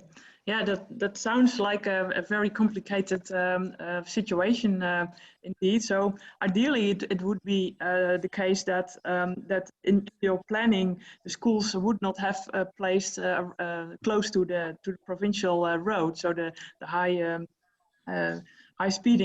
speed roads. And if you want to put into place some measures in order to prevent that school children are fatally injured, for instance, when they are crossing the road, I think this is really about mitigation measures. And of course, from a safe system perspective, it would be better really to look at the network and how the network is used and by what type of people, and look what you can do on the short term, but also on the long term. So I have no fixed answer for that, but I'm very interested in how you will deal with it. But it's I think really important to look at the systematics in the background and look how you can move things and yeah, also with discussing the people that are involved also in planning. So I'm very curious to learn what you experience and how you try to solve these problems. We of course want to help if we can. Thank you. Thank you. Are you happy, Rick, with the answer? Yes, no, I think there's a lot Challenging. of work. There's a lot of Yeah. work that's got to be done on this, It's and a you know, it's Yeah. really a matter of talking to the town planners, because if the land use is wrong, then we as traffic engineers have to pick up the problems and try and resolve something that's actually very expensive and very difficult to achieve. Yeah, we have similar problems in the Netherlands, and what we learned from that is that you really have to start when you start planning to make a new area, new township, for instance. You really have to put all the relevant people around the table when you start the planning. So not taking the road safety specialists at the end of the chain, and not take other policy domains at the end of the chain, because one way or the other, you get problems, not only for road safety, but also for other policy domains. So that's, I think, really the message that has to put across. And it's not so easy, but I think it's really important. Yeah. I think it boils down to what the first speaker mentioned in terms of coordinating the different role players and making sure that we coordinate our efforts in terms of trying to make the road safer. So it's not an issue of one particular specialist to coming up with the safety measures, but it has to be a system-wide approach. Yeah. Doctor, I would like to close this session of Q&A directed to you with Dr. Marianne. She had a hand up. Yeah, Ivandra, I have, can you hear me? Yes. I have answered well. in the chat. One, there is the RTMC CSRR document for cost of road crashes in South Africa 2016. I think everybody should be aware of that. I think it's a very good document. And then secondly, I've indicated that the problem in South Africa is that in rural areas, we don't have a secondary road network. We only have these national or provincial roads. So they have to accommodate everybody. And we need to think about how to do that. I don't want to take up any more time, so I'm not going to ask questions. Okay, Dr. Letty, thank you so much for your time today. Once again, you can, I think she'll be with us for a little longer. Yes, and of course, if you have further questions, please send you an email and we can share ideas. Yeah. Okay, so you can engage on the chat room. Moving on to the next speaker, Steve. Are you here? Yep, I sure am. Hope you can hear me. Steve Sutcliffe, he's going to be presenting on the use of microsimulation to explore pedestrian safety at signalized intersections. Just have to get hold of his CV. He started out building roads in Soweto. He started his own practice, TrafCon, in 1996 after working for Stanway Edwards. He specializes in traffic engineering, working largely on property development impacts in cities throughout South Africa and numerous other African cities. TrafCon specializes in microsimulation modeling, solving problems and creating solutions in urban environments. Over to you, Steve. Are you ready? Oh, super. Thank you so much. Let me see if I can share my screen.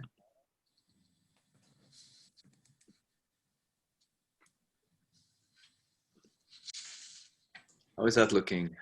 We can see your presentation. Thank you.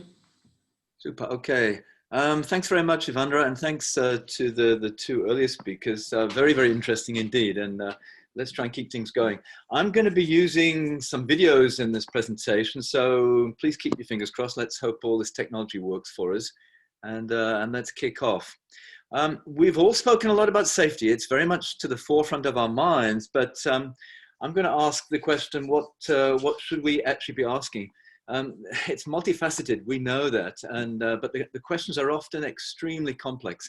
And we've learned that we need to take our time and investigate everything very, very thoroughly. I'll be showing you a couple of new tools that we are developing and we're currently using. And there's lots of new approaches. There's lots of new stuff out there that I think is really, really exciting. And again, this has been a common theme throughout the first two speakers in terms of a paradigm shift and shifting our mindset in terms of what we need to be looking for and at. Trafficcon have used microsimulation extensively. We spend a lot of time with it. But what we do is we include pedestrians in our modeling as well as vehicles. We spend a lot of time getting pedestrian interaction, and it's become very, very important to us. We use microsimulation throughout all of our analysis, whether it's pedestrians, whether it's public transport, but we sincerely believe it's a great tool, and if used appropriately and correctly, it offers a lot of advantages to us. The one video I'd like to share with you here at the moment, it concerns an investigation we did ourselves in an urban environment in the city of Cape Town. We never intended this to be a horror show, but it's fairly graphic in terms of some of the examples it actually shows. And I'd just like to spend a little bit of time sharing these experiences with you because it's terribly important. We have pedestrians crossing here, a very, very busy main street. It's a 4-lane, sometimes a 5-lane undivided carriageway here. And I'd just like to ask for a second, if you can imagine that these children are your own children. This is not some anonymous person trying to cross the street here, but these are your own children. This occurrence happens every single day of their school lives. And yes, there is a traffic signal to our left of this particular screen, but I'm going to refer to Govert's concern about a paradigm shift. And we as engineers, we assume that the pedestrians do the right thing and they obey the signals. But you know what? Pedestrians do not do that. And look at these little guys trying to squeeze across the road here. It's quite terrifying. It really is for me. It's the whole location is an accident waiting to happen.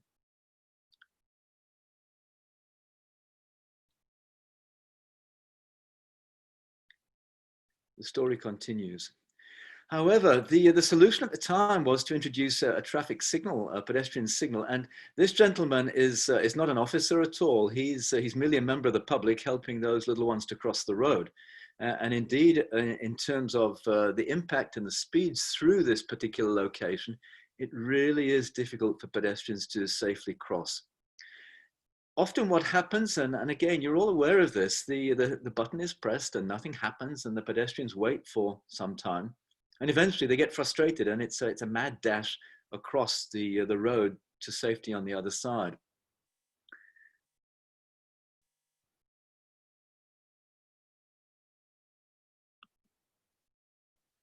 And of course, this frustration leads over into the motorist's frustration, and they are requested to stop at a red signal when there's not a pedestrian in sight.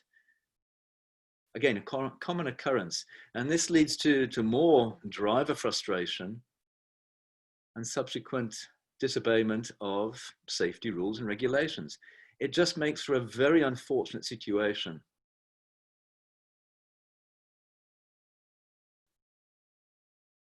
And then, of course, drivers start to disregard those pedestrian signals when indeed it is red and they should be stopping. Red, but not for me. This one particular motorist has done the right thing, not behind the white line, sure, but at least they did stop in time. But for certain motorists, those rules don't apply.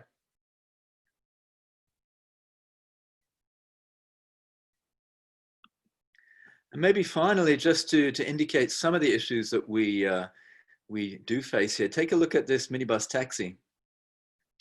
It's run out of space on its own lane, and it will now drive into the oncoming traffic in order to get ahead in terms of its speed and its local destination. So there are a number of things out there that we need to be aware of. We have to investigate properly before we start recommending any form of traffic safety solutions. What I'm going to show you here, I must tell you, this is not microsimulation modeling. But we've developed a visual representation tool here. And you will notice that we're moving the sidewalks, we're widening the sidewalks. We can introduce bus embayments, we can change the way the streetscape is really worked. And this was in response to certain decision makers not understanding some of the suggestions we were considering. You'll see here there's an introduction of a median, a safety median, a bicycle lane. What impact will that have on the streetscape in terms of narrowing our roadways, or indeed changing our lane configuration completely? This view looks down towards that pedestrian signal that I showed you earlier. And again, it's a direct representation of what happens if we start changing the streetscape. It's a very exciting piece of software. We're very proud of it, but it gives a wonderful graphic representation of just what we can do out there on the streets. So in terms of our approach when it comes to traffic safety, and clearly we need to get out there and identify what the problems are initially and find out what's going on. Visualization is terribly important. Yes, we've got to be able to show what we might wish to build. But then in comes microsimulation modeling, and we spent a lot of time on empirical studies, best trying to demonstrate some of those aspects and trying to find a new way of looking at some of the issues. This again is a very conflicted situation between pedestrians and vehicles. We've spent much time trying to understand this interaction between people and traffic. For those of you who know Cape Town, you will know that the Cape Town pedestrian is very aggressive when it comes to crossing a road.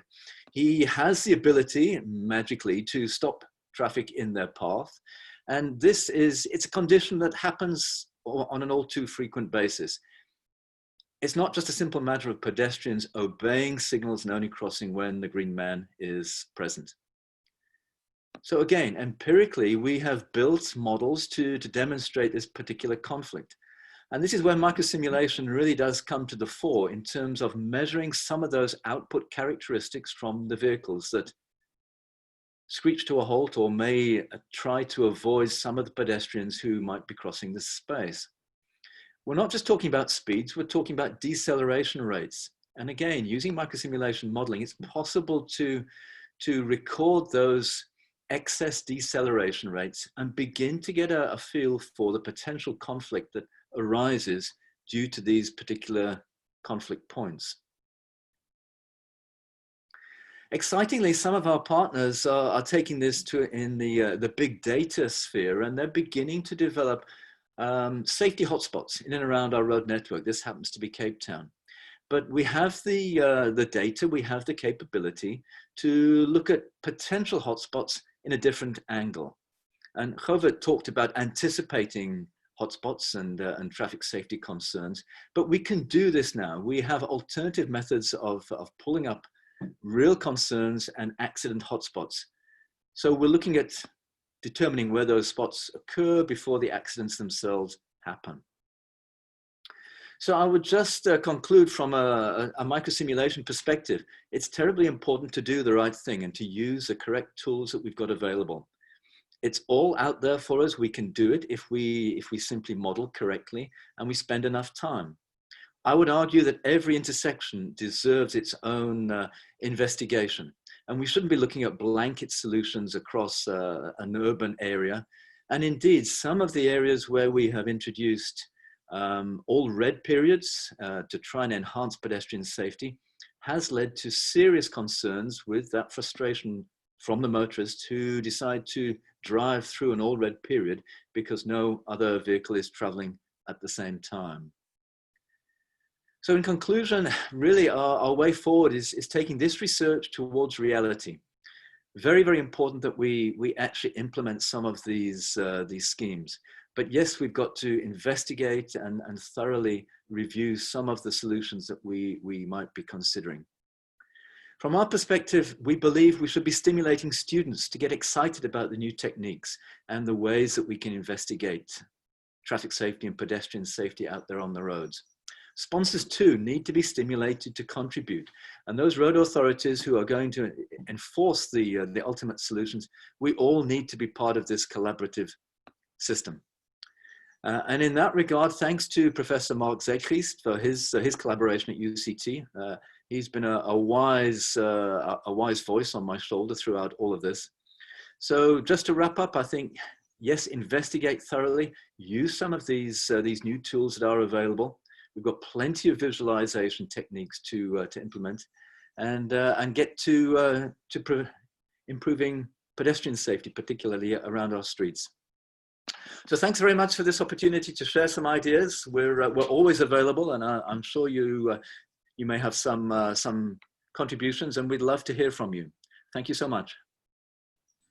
Thank you, Steve. A very insightful presentation. From your research, what would you say? What direction should be following? What would you like the road authorities and practitioners to take from it? Ivandra, I think it's true to say that disruption in transportation is coming. Disruption in the form of the way we travel to work, the times we travel to work. We've all learned a lot during this recent period. But there are new techniques out there in terms of analyzing issues and analyzing road safety, as some of the ones that we've identified in this very brief presentation. We need to question our standards. We need to question our guidelines. From Trafficon's perspective, we get very involved with the urban design community, and they ask searching questions about what the space, what the streetscape really should look like. We've done a great job of providing for mobility in our South African cities, but very often I find we've left behind the vulnerable user, the road user. And as I mentioned, I think disruptions are on its way. We need to think differently, and we need to come up with alternative solutions to best look after all our users. All right, thank you so much, Steve. We'll chat a bit later during our Q&A session towards the end of this webinar. For now, I will call on Marianne, Dr. Marianne. I'm here. Yeah. Marianne will be presenting on the safe system perspectives on NMT and traffic calming implementations. She has a PhD from the Dutch University. 20 years ago, Marianne came to South Africa, where she has made a major contribution to teaching, research, and practice as an academic at the University of Cape Town. She specializes in sustainable transport and the protection of the vulnerable road users through the use of data collection and analysis, transport planning and assessment tool development. Marianne has graduated over 75 honors students, 45 master's students, and 3 PhD. Marianne, if you're ready to start. Thank you, Ivandra. Can you hear me clearly? Clearly, perfectly. Okay, and you can see my screen, just checking. Yes, everything is 100%. Good. So good morning, everybody, and welcome to my dining room, doing this online. I hope you're all well, and unfortunately we can't have a coffee together, which I always love to do with people. Why is this not carrying on? There we go. So in this presentation, I'm going to talk a little bit about the reasons for non-motorized transport interventions, are connected to the safe systems approach. I then look at infrastructure and traffic calming specifically, some international best practices, actually from Africa. And if I have time, and Ivandra has the authority to tell me to skip over my example, but I would like to show you an example from South Africa of how we can do things better. So if we look at the reasons why we need to look at NMT and NMT interventions, we know that road fatalities in South Africa and in Africa are extremely high, and pedestrians take the brunt of it, also cyclists and other vulnerable road users, but 41% of fatalities are pedestrians, and they're clearly not the cause of those accidents. Yes, we can say sometimes they might be under the influence of alcohol. Nonetheless, they're not the ones hurting people. What we have looked at the different causes of road fatalities. And one of the particular ways that we look at that in the South African context is what is the cause due to the road and the road environment, when are vehicles the cause of these accidents and fatalities, and human factors always come out on top. Now, the first thing that I want to say about that is if we solve all the vehicle and road problems, then the human factors will be 100% of the cause of these fatalities.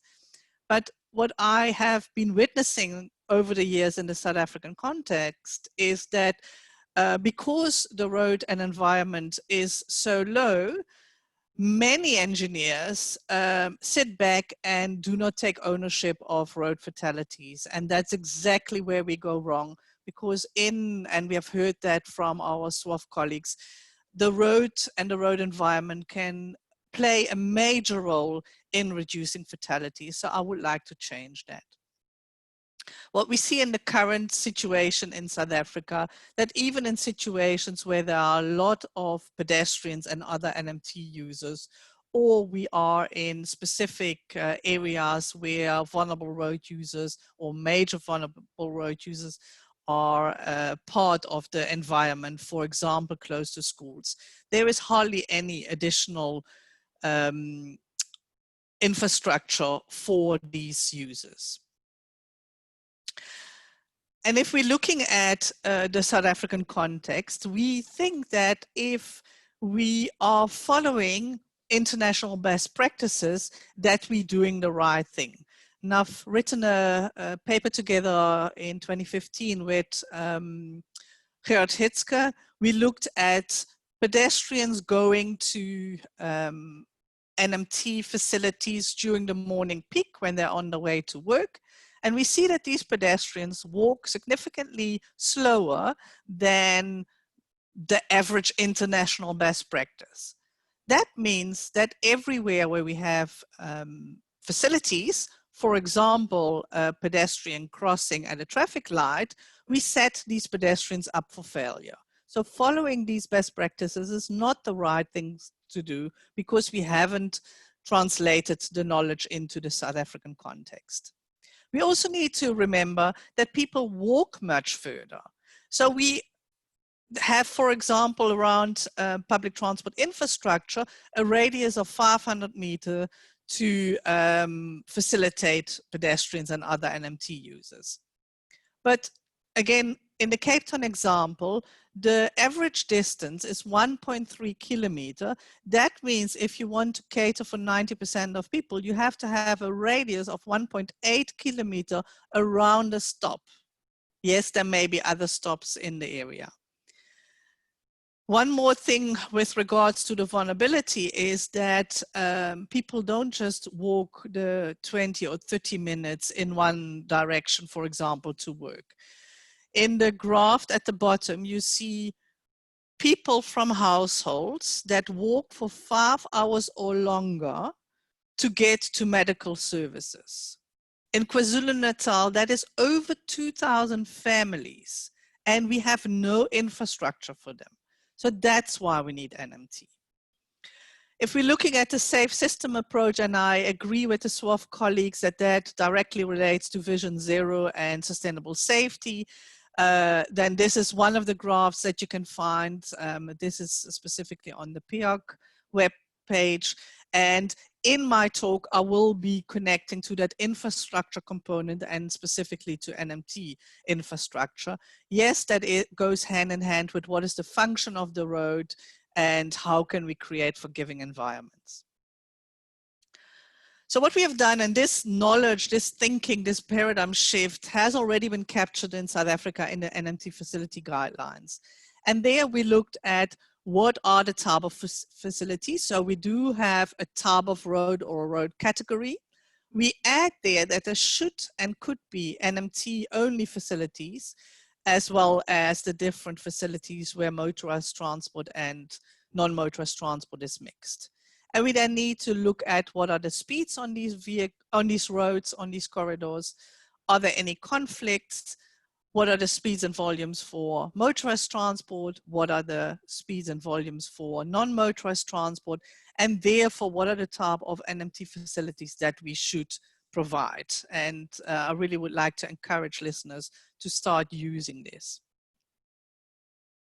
If we're unpacking that a little bit further, we see that, yes, we need to look at the network. We will not have safe NMT use on our roads if we have incomplete networks, if there's no directness, if there are many conflicts, if speed is not appropriate. If possible, we would like to have attractive corridors for pedestrians, and barriers are the ones that are problematic. And in the chat, we have seen schools around provincial roads, etc., coming up as information. Ooh, I didn't know that that was coming through. It's a live picture that I shared. My apologies for that. Then we go to the link, and here we need to make sure that we accommodate all road users. So yes, we do have freeways, but as I said in the chat and as a previous comment, we do not have secondary roads around provincial and national roads. So we need to accommodate NMT users in those corridors as well, which is not the case according to many of the guidelines that we are using. We need to keep volumes and speed differentials in mind, and also see if there are maybe desire lines where NMT users want to cross. And maybe we're not thinking of that when we're designing this road, and things are fluid. Our environment is changing all the time. So building a perfect road today is maybe not the right thing in 20 years' time. If we look at the intersections, again, we need to accommodate everybody. We need to look at the categories, the volumes, the speeds. And here conflicts become a major important issue. We need to mitigate that, as been said by Steve as well. And if we look at the mitigation, we need to consider that separation through tunnels or bridges is required. And if possible, I know that a tunnel is more expensive and potentially a dark area, but if designed well, they can be very good. And the burden that you provide for NMT users having to climb, let's say, over a national road, more than 5 meters, rather than dipping 2.5 meters, is a huge difference. Imagine yourself, for example, in a wheelchair. If we look at traffic calming, there are many, many different types of traffic calming. Here is a list. I'm not saying that it is exhaustive, but you can see there are many that you can think of already, and we can add as we go along. In my view, all these lists, etc., are living documents that can be improved upon. Volume and speed are the major things that we're trying to address, but it will help as well to reduce barriers, mitigate conflicts, and we need to keep universal design in mind. So I'm not going to go through all the examples that I have on this in this table, but you can see that for different type of roads, certain traffic calming measures are more appropriate than others. Some examples, we have neck downs, roundabouts can be very nice traffic calming measures, and we saw in the information from the SARF that they have been implemented all over the Netherlands, that they have been growing it. Neck downs at intersections, and if we talk universal design, having maybe sounds at pedestrian lights, tactile pavings, drop curbs, etc., etc., all part of what needs to happen. So I come to my international best practices, and as I said, we have had European and international non-African examples. So let's look at some African examples. I had the privilege of going to Cameroon, and on my first day, I came across this fantastic NMT facility, this pedestrian facility. I was later informed that this has been built in the 60s. There was hardly any crumbling of the infrastructure. So clearly when it was implemented, it was done very well. And, you know, in my view, no matter if you're in a wheelchair or pedestrian, yes, the slope might be an issue, but other than that, this is a fantastic example of NMT facilities in the African context. What I didn't know at the time that I took the first picture is that it was a public holiday, and that the non-motorized transport facility a day later was used as a parking lot for motorbikes and cars. Now, obviously, that's not what you want, and that gives an indication that enforcement does need to go hand in hand with what we are providing for NMT users. This is an example of a pedestrian and bicycle facility in Nairobi, where the width of the road, as suggested by Steve, was reduced, and the pedestrian facilities and the cycling facilities were created and improved.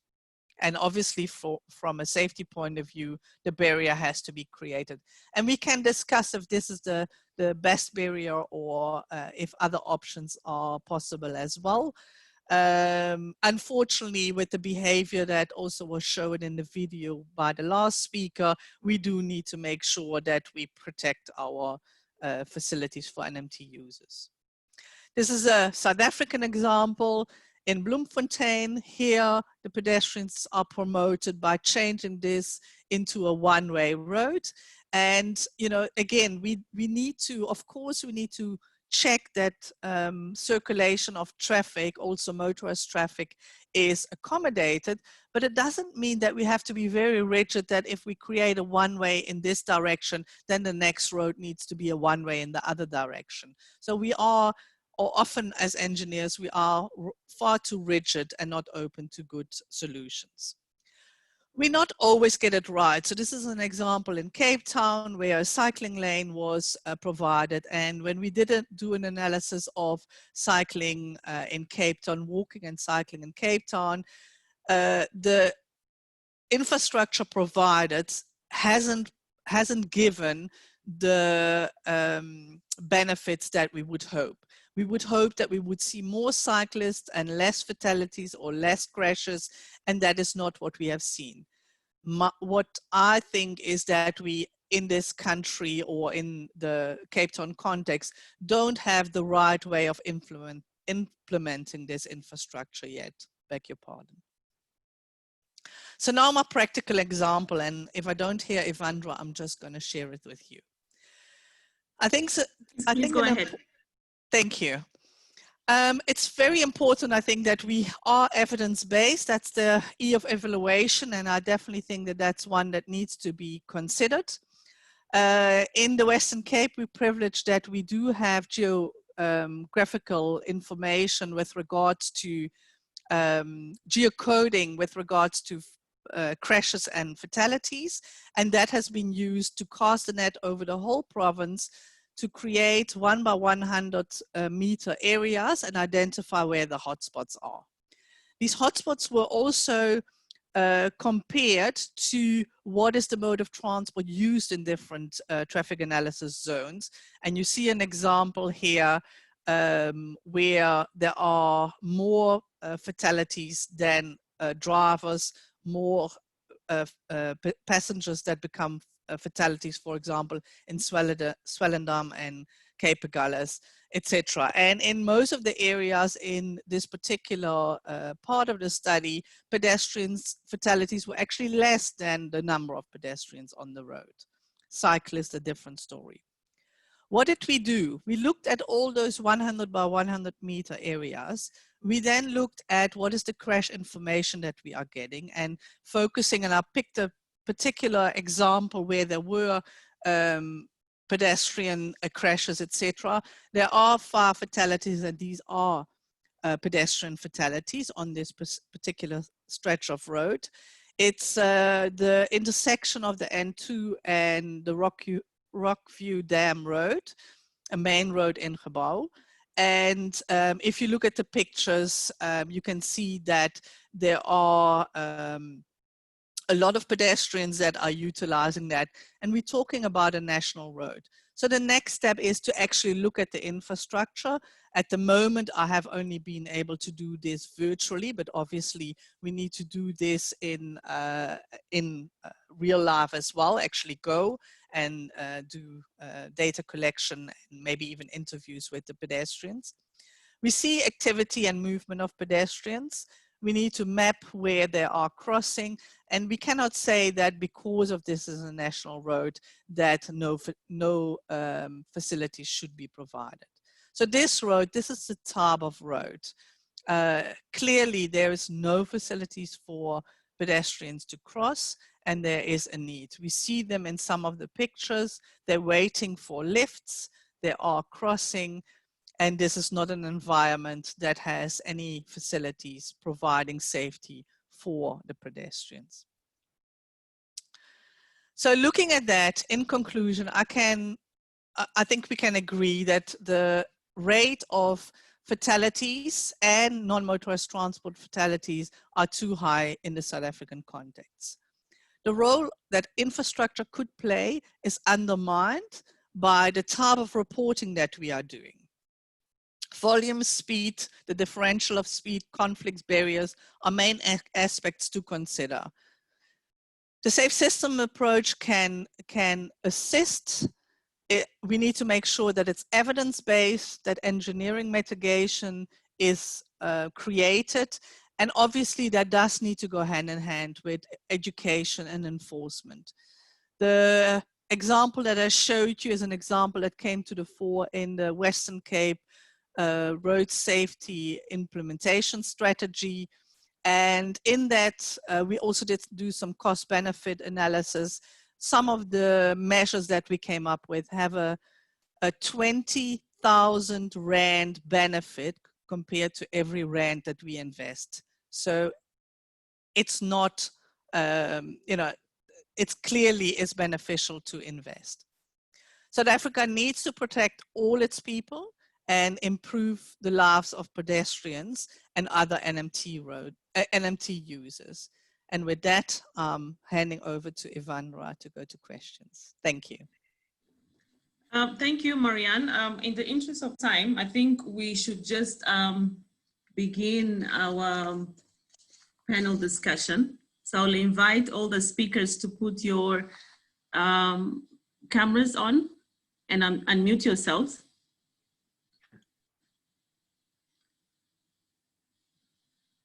Can't see Hovet. Is he still here?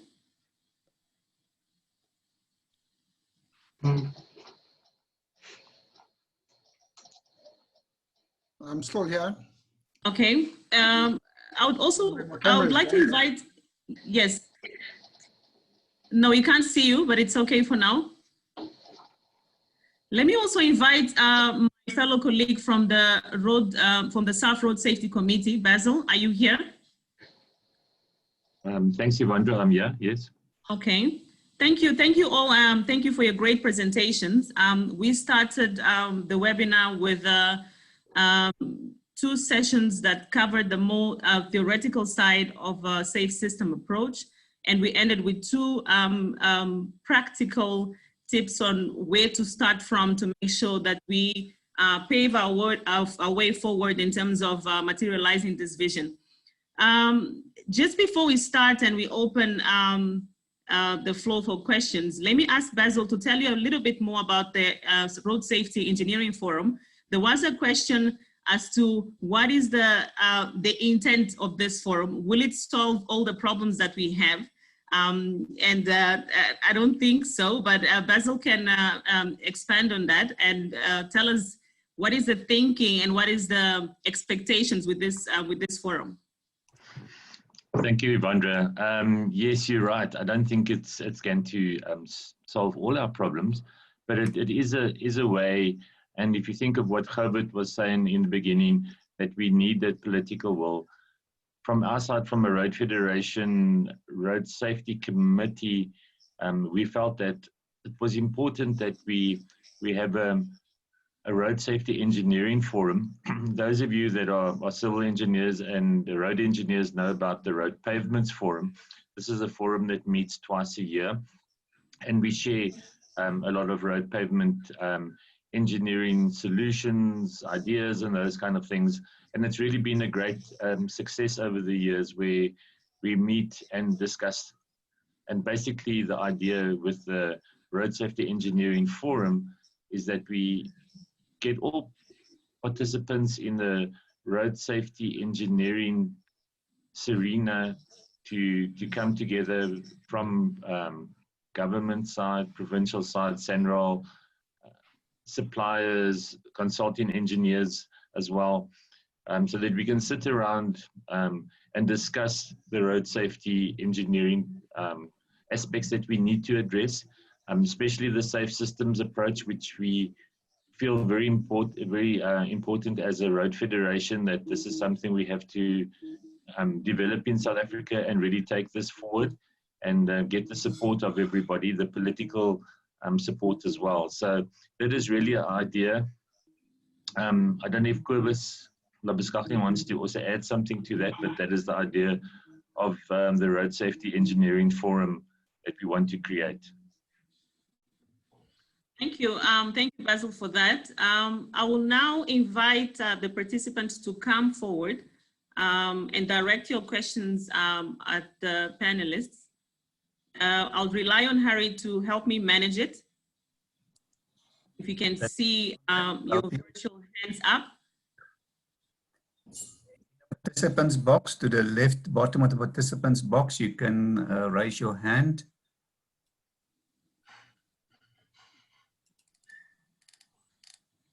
Okay, do you see anyone? For some reason, I can't see any hands up. Not yet. Okay. Marianne, One. Oh, Mark. okay, but Marianne, what is the biggest challenge that we have in providing NMT facilities that are aligned with the safe approach vision in the rural areas in South Africa? What has been the greatest challenge that we've seen so far? So Evandra, my philosophy is that we do need to provide for everybody, and that, you know, it's not only at corridors, because we generally follow existing corridors, but for NMT users, that might not be the most efficient way. You know, there might be shortcuts that they may want to use. At this moment in time, and in rural areas, that is even more prevalent than in urban areas where there is more infrastructure. So at this moment in time, they're actually walking through the mud. If it's rainy season, that becomes very dirty, and, you know, and if we get requests to then provide infrastructure, I see road engineers and planners coming up with a Rolls-Royce type of solution. Now, although I think that we should provide good infrastructure, we have the problem that also Prof. Zuidgeest alluded to, that we don't have money to spend everywhere. You know, we're not Switzerland, we South Africa. So coming up with a Rolls-Royce solution with regards to infrastructure means that we will never be able to provide for everybody. We need to start identifying good solutions that we can roll out quickly that provide infrastructure, improved services for non-motorized transport users in rural areas to a large extent. You know, so I often, for my student, use the examples in the Netherlands, in the dunes, they have these shell-based, you know, open surfaces that they provide. What is in the local area, and how can we seal the materials that are there, but that they provide, you know, not the muddy type of walk home that we are providing at this moment in time. So I think we need to rethink how to make sure that we provide for as many people as possible, as quick as possible. Thanks for the question, Evandra. Yeah, and just another question, Marianne, you mentioned that, and I was very happy to hear that the NMT guideline reflects the road, the safe system approach vision. That is very interesting. And I was very happy to see that many of our African cities have already embarked on that vision, and they're showing that they can deliver. Have you come across any measuring of KPIs in terms of life saved by implementing some of the measures proposed on your guidelines or any other guidelines in Africa? No, I haven't come across that particularly, although I work very closely with the RTMC and we haven't impacted on that detail. Remember, we also have, if I look at South Africa itself, the problem that most of the provinces do not provide geocoded information. So it's very difficult to pinpoint those KPIs. And that's one of the reasons that I would like to encourage all the provinces to start doing geolocations. So that's not the case, but what I did see, I looked at the road fatalities in this country before the lockdown, between last year and this year, recently. And the positive thing is that overall we see a slow decrease in fatalities. So the trend that we started in the last 2 years, hopefully is going to carry through, which is quite encouraging. The overall of this year obviously will be problematic because the lockdown has a big influence on road safety, positive influence, but we can't count that as being we are doing something better, you know. We can't, so we need to look at that. Back to you. I saw a comment from Gail in which she said that perhaps we should learn some of the lessons during this period. I'm not sure exactly what she meant with that. If she's still around, maybe she can elaborate a bit more on that. Harry, do you see anyone with a virtual hand up to come? Yes, there are two. There's Prof. Mark first and Sigrid Groskov. So it's Mark first. Prof. Mark, welcome again. Thank you very much. So my question is actually to the SWOF team, in particular Govert, I guess. So in your presentation, you are presenting the safe systems approach as a chain. So it's an integrated system, and in view of the discussion we've just had on resources, lacking resources, also knowing that the Dutch authorities actually were struggling to find the resources to implement this. So if we were to choose some of the, maybe we can call it low-hanging fruits, or the layers that are possibly most effective, where would we start? Or is SWOF of the opinion that you either do it complete or you don't do it? So I would like to get some advice there. Thank you. Okay, I think what I try to bring in my presentation is that we don't actually advocate, or we don't say that you must stop looking for the low-hanging fruits in a situation where you can't have a total systematic approach. I think you got to start working towards having a systematic approach, but at the same time address the problems, the biggest problems that you are facing. And by the sounds of what I've just been listening to, it certainly looks like your biggest problem is non-motorized transport, and particularly pedestrians. So I would say that in the first instance, you would be looking at something, start developing a safe systems approach, which would be, my starting point would be to look at your road network classification and seeing if you can do something with that. But at the same time, looking at which measures you can take in the short term to address your pedestrian problems. And unfortunately, some of the decisions you guys are going to have to take are going to be very, very nasty ones, because mobility is the driving factor in the country, it seems. It seems like the car is the champion and everything else that's on the road is an invader. Unfortunately, where you have pedestrians and cars, you cannot mix the two, and you'll have to make hard choices and do things like reducing speeds over local areas, etc., etc. Absolutely, yeah. So that would be my advice. Yeah. Well, the reducing speed is absolutely critical. Yeah, I agree. Thank you so much, Govert. Ivandra, maybe I can just come in on that question a second. I think we've got to understand the problem. You know, it's back to asking the right questions. money is, it's a priority. It's a limited resource. We all know that. But I think it's fair to say we've made some what we thought were smart suggestions and implementations, which didn't turn out to be quite so smart. So I think we've got to really, really investigate those problems, those urban problems, correctly. That case I showed you with the school children crossing the road there.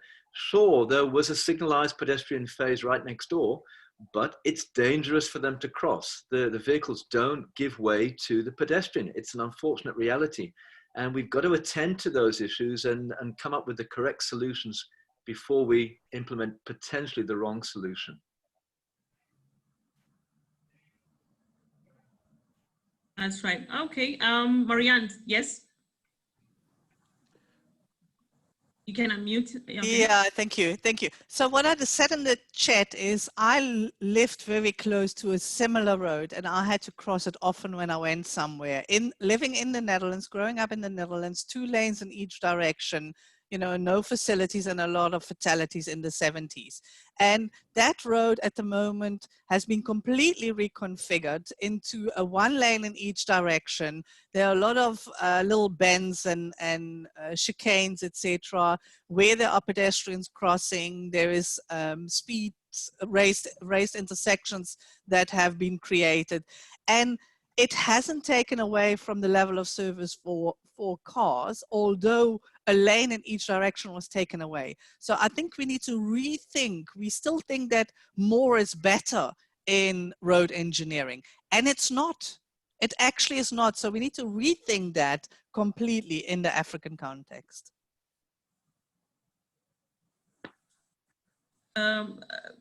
Harry, can you see another hand? Yes, there's Siegfried Groskopf. Hi guys, Ivandra, thank you very much. I've been around in Dubai for probably 10 years now, coming back to South Africa, and it intrigued me when I'm listening to what Govert and everybody is saying about the level of political commitment. And I need to share one small point with you as far as political commitment is. And that is that at the time, in about 2008, Dubai and Abu Dhabi, the whole UAE, decided that they will be introducing road safety auditing. There wasn't the question of who will be doing and what will everybody say. The political commitment was there. There was an instruction given. All design projects shall show a road safety audit report. Where you got the expertise from, that was not their problem. Their problem was they have to make a change in the number of fatalities on the roads. And since 2008, they have made a significant reduction purely because of a political commitment saying, this is what we need, this is what we require from you, and we're not going to be prepared to take anything less.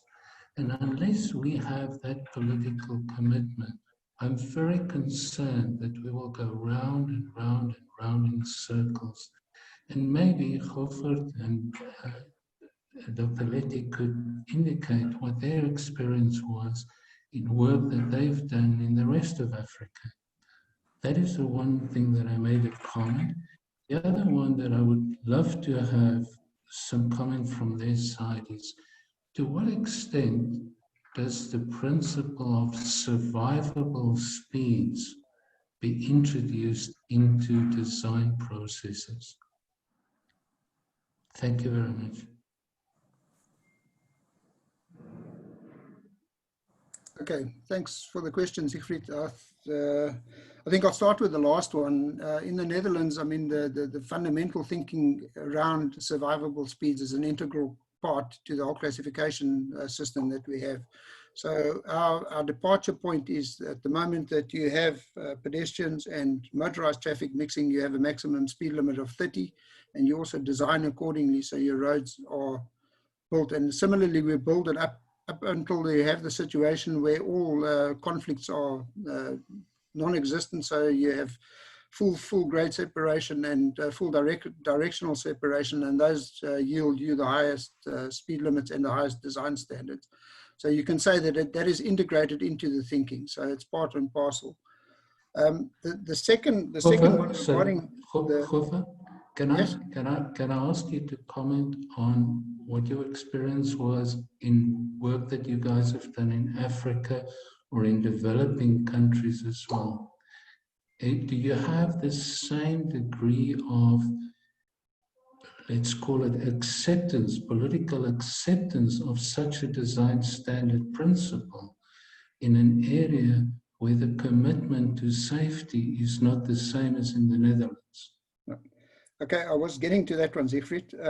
As far as the African situation goes, we've done quite a bit of work in a number of the OIC countries, as well as Cameroon and Kenya, and I must confess that the view there is very much different. It's very, I think the approach is very similar to in South Africa, that everything is designed around motorists, and pedestrians and non-motorized transport are an afterthought, if at all thought about.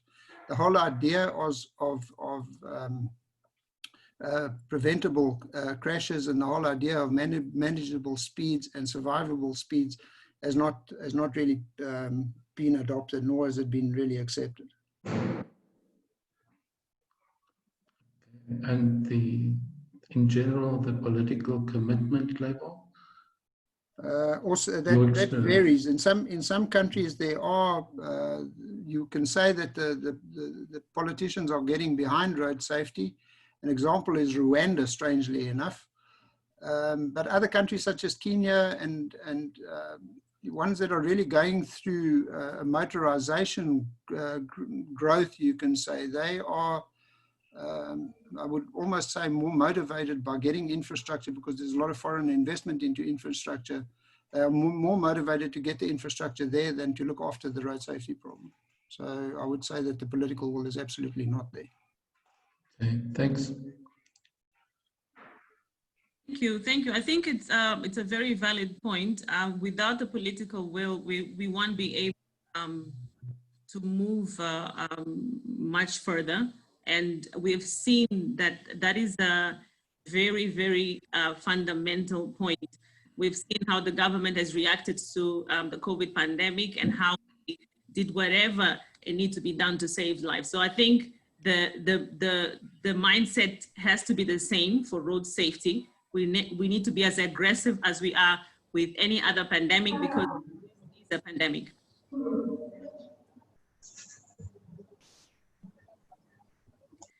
I'll invite, we are running out of time, perhaps 2 more burning questions from the participants, if there are any. Gail Bester, Chair. Hi, Ivandra. Yes. I hope you can hear me, because I know my speaker is a bit problematic on this laptop. I can hear you loud and clear. Okay, thanks. No, just to, it's more comments, and I think just to clarify the comments that I put in the chat. I think without detracting and undermining the importance of this webinar and you know, implementing a safe system approach, we should also look over and above the lessons learned during COVID-19, where, you know, what were the results due to certain bans, due to, you know, the reduction in the traffic volumes, how that has impacted, you know, your different stakeholders, like your emergency services, law enforcement, and also the pressure on your facilities in terms of your emergency services. So I think, I mean, we've seen some of the figures. I can talk from some of the figures on the freeway management system, where there's definitely been a reduction in fatalities, and obviously as traffic has increased, you see that increase again. So I think we shouldn't, you know, we should look at those lessons learned and not just ignore some of those measures. Also, and look at the sustainability of travel demand management measures like working from home. And, you know, there are big organizations like F&B who've already closed a lot of their offices, and where they have encouraged So the private sector has taken the lead. So that was really my comment, that we should look at some of what are the benefits we've learned during this process, and add that to also achieving and meeting the 2030 targets. Thank you, Gail. I'm not sure if our panelists would like to react to that. Marianne, yes, please go ahead. Thank you. Yeah, I think Gail is absolutely right. I think a lot is possible around the world. We see that there is a push of people out of cars onto non-motorized transport because of COVID as well, because now we see what the benefits are not having that congestion. Unfortunately, what I see in the South African context is that we seem to be going back to normal, and we haven't taken the opportunity to change even our opportunities of changing the infrastructure in certain places as done around the world, because there have been quite big changes in big cities around the world. Before I hand back to you, one thing that occurred to me while we were talking as well is that we also have, if we look, for example, at the road fatalities per 100,000, like the World Health Organization does, we have very good examples in the South African context. So Lange has fatality rates that are comparable with European best practices, FAR fatalities per 100,000. So that's where we can learn. You know, they have a very different road infrastructure to, for example, Kalicha and other townships, and that's where we can make a big difference. I see that there's another hand, Ivandra, so I'm going to hand back to you. Okay, thank you. It's Rick Mullard, Chair. Yes, Rick, please go ahead. Thank you. Thank you, Ivandra. Just going back to NMT very quickly, but I've got a couple of other points I want to make. If one, in the work that we've done, if one is working in the rural areas, 70 to 80% of travel in the very rural areas, you know, around our cities, 70 to 80% of travel is actually on foot. And when one is talking to the people that live in these rural areas, their first request is for a better footpath. So yes, you know, we talked about the Rolls-Royce solution. By all means, plan the road and, you know, the paved road, but the first priority is to create a better footpath. And then, as Marianne said earlier, by creating a better footpath, the people are no longer walking in the mud, they're no longer walking in the side drain when it rains, and they are getting a better level of service, which is serving 70 to 80% of the travel in those rural areas. I just wanted to make that point. Moving on to skills. In South Africa, we actually have some of the best skills, I would say, anywhere. You know, the people involved in the industry, the consulting engineers, the roads authorities, they know very much what the answers are. We have the framework. We have our framework that every road in South Africa has been classified. It's classified on a scale of 1 to 5, either as a mobility route or as an accessibility route. And the road authorities are very insistent that those principles are followed, such that accessibility characteristics are not used, that mobility characteristics, high speeds and so forth, are not used on accessibility routes. The framework is there. However, we also have taxis. And when the taxis get on, whether it's a mobility route or an accessibility route, in conflict with pedestrians, then we have huge problems. It's very, very difficult to restrict the speeds, and we don't have the enforcement to restrict speeds of taxis and many other types of traffic, but particularly taxis. Also, the taxis, some of them are in very, very poor condition, and the legislation is there to ensure that the taxis are put in good condition, but in practice, the brakes are often deficient, steering systems are often deficient, and that's why we have so many crashes. Lastly, yes, sorry. Some colleagues of mine, they do a lot of road safety audits. And their biggest complaint is that the road safety audits are done and they spend the rest of their lives sitting on a shelf somewhere. They are not implemented. The authorities don't perhaps have the interest to actually get on and do what's been said. I'm not talking about national roads. National roads are, SANROL are very diligent in that regard. But other road authorities, they pay for the road safety audit, but when they see what's got to be done, they lose interest. So we really, my plea is that the outcomes of road safety audits are followed through and implemented. Thank you very much. Thank you. Thank you for all the relevant comments here today. Just as a wrap up, let me ask my colleagues to leave a final recommendation directed specifically at policymakers here present or practitioners of road safety, engineers, and especially the road authority. What would you leave as your recommendation for us to live up to this vision? Starting with the first presenter.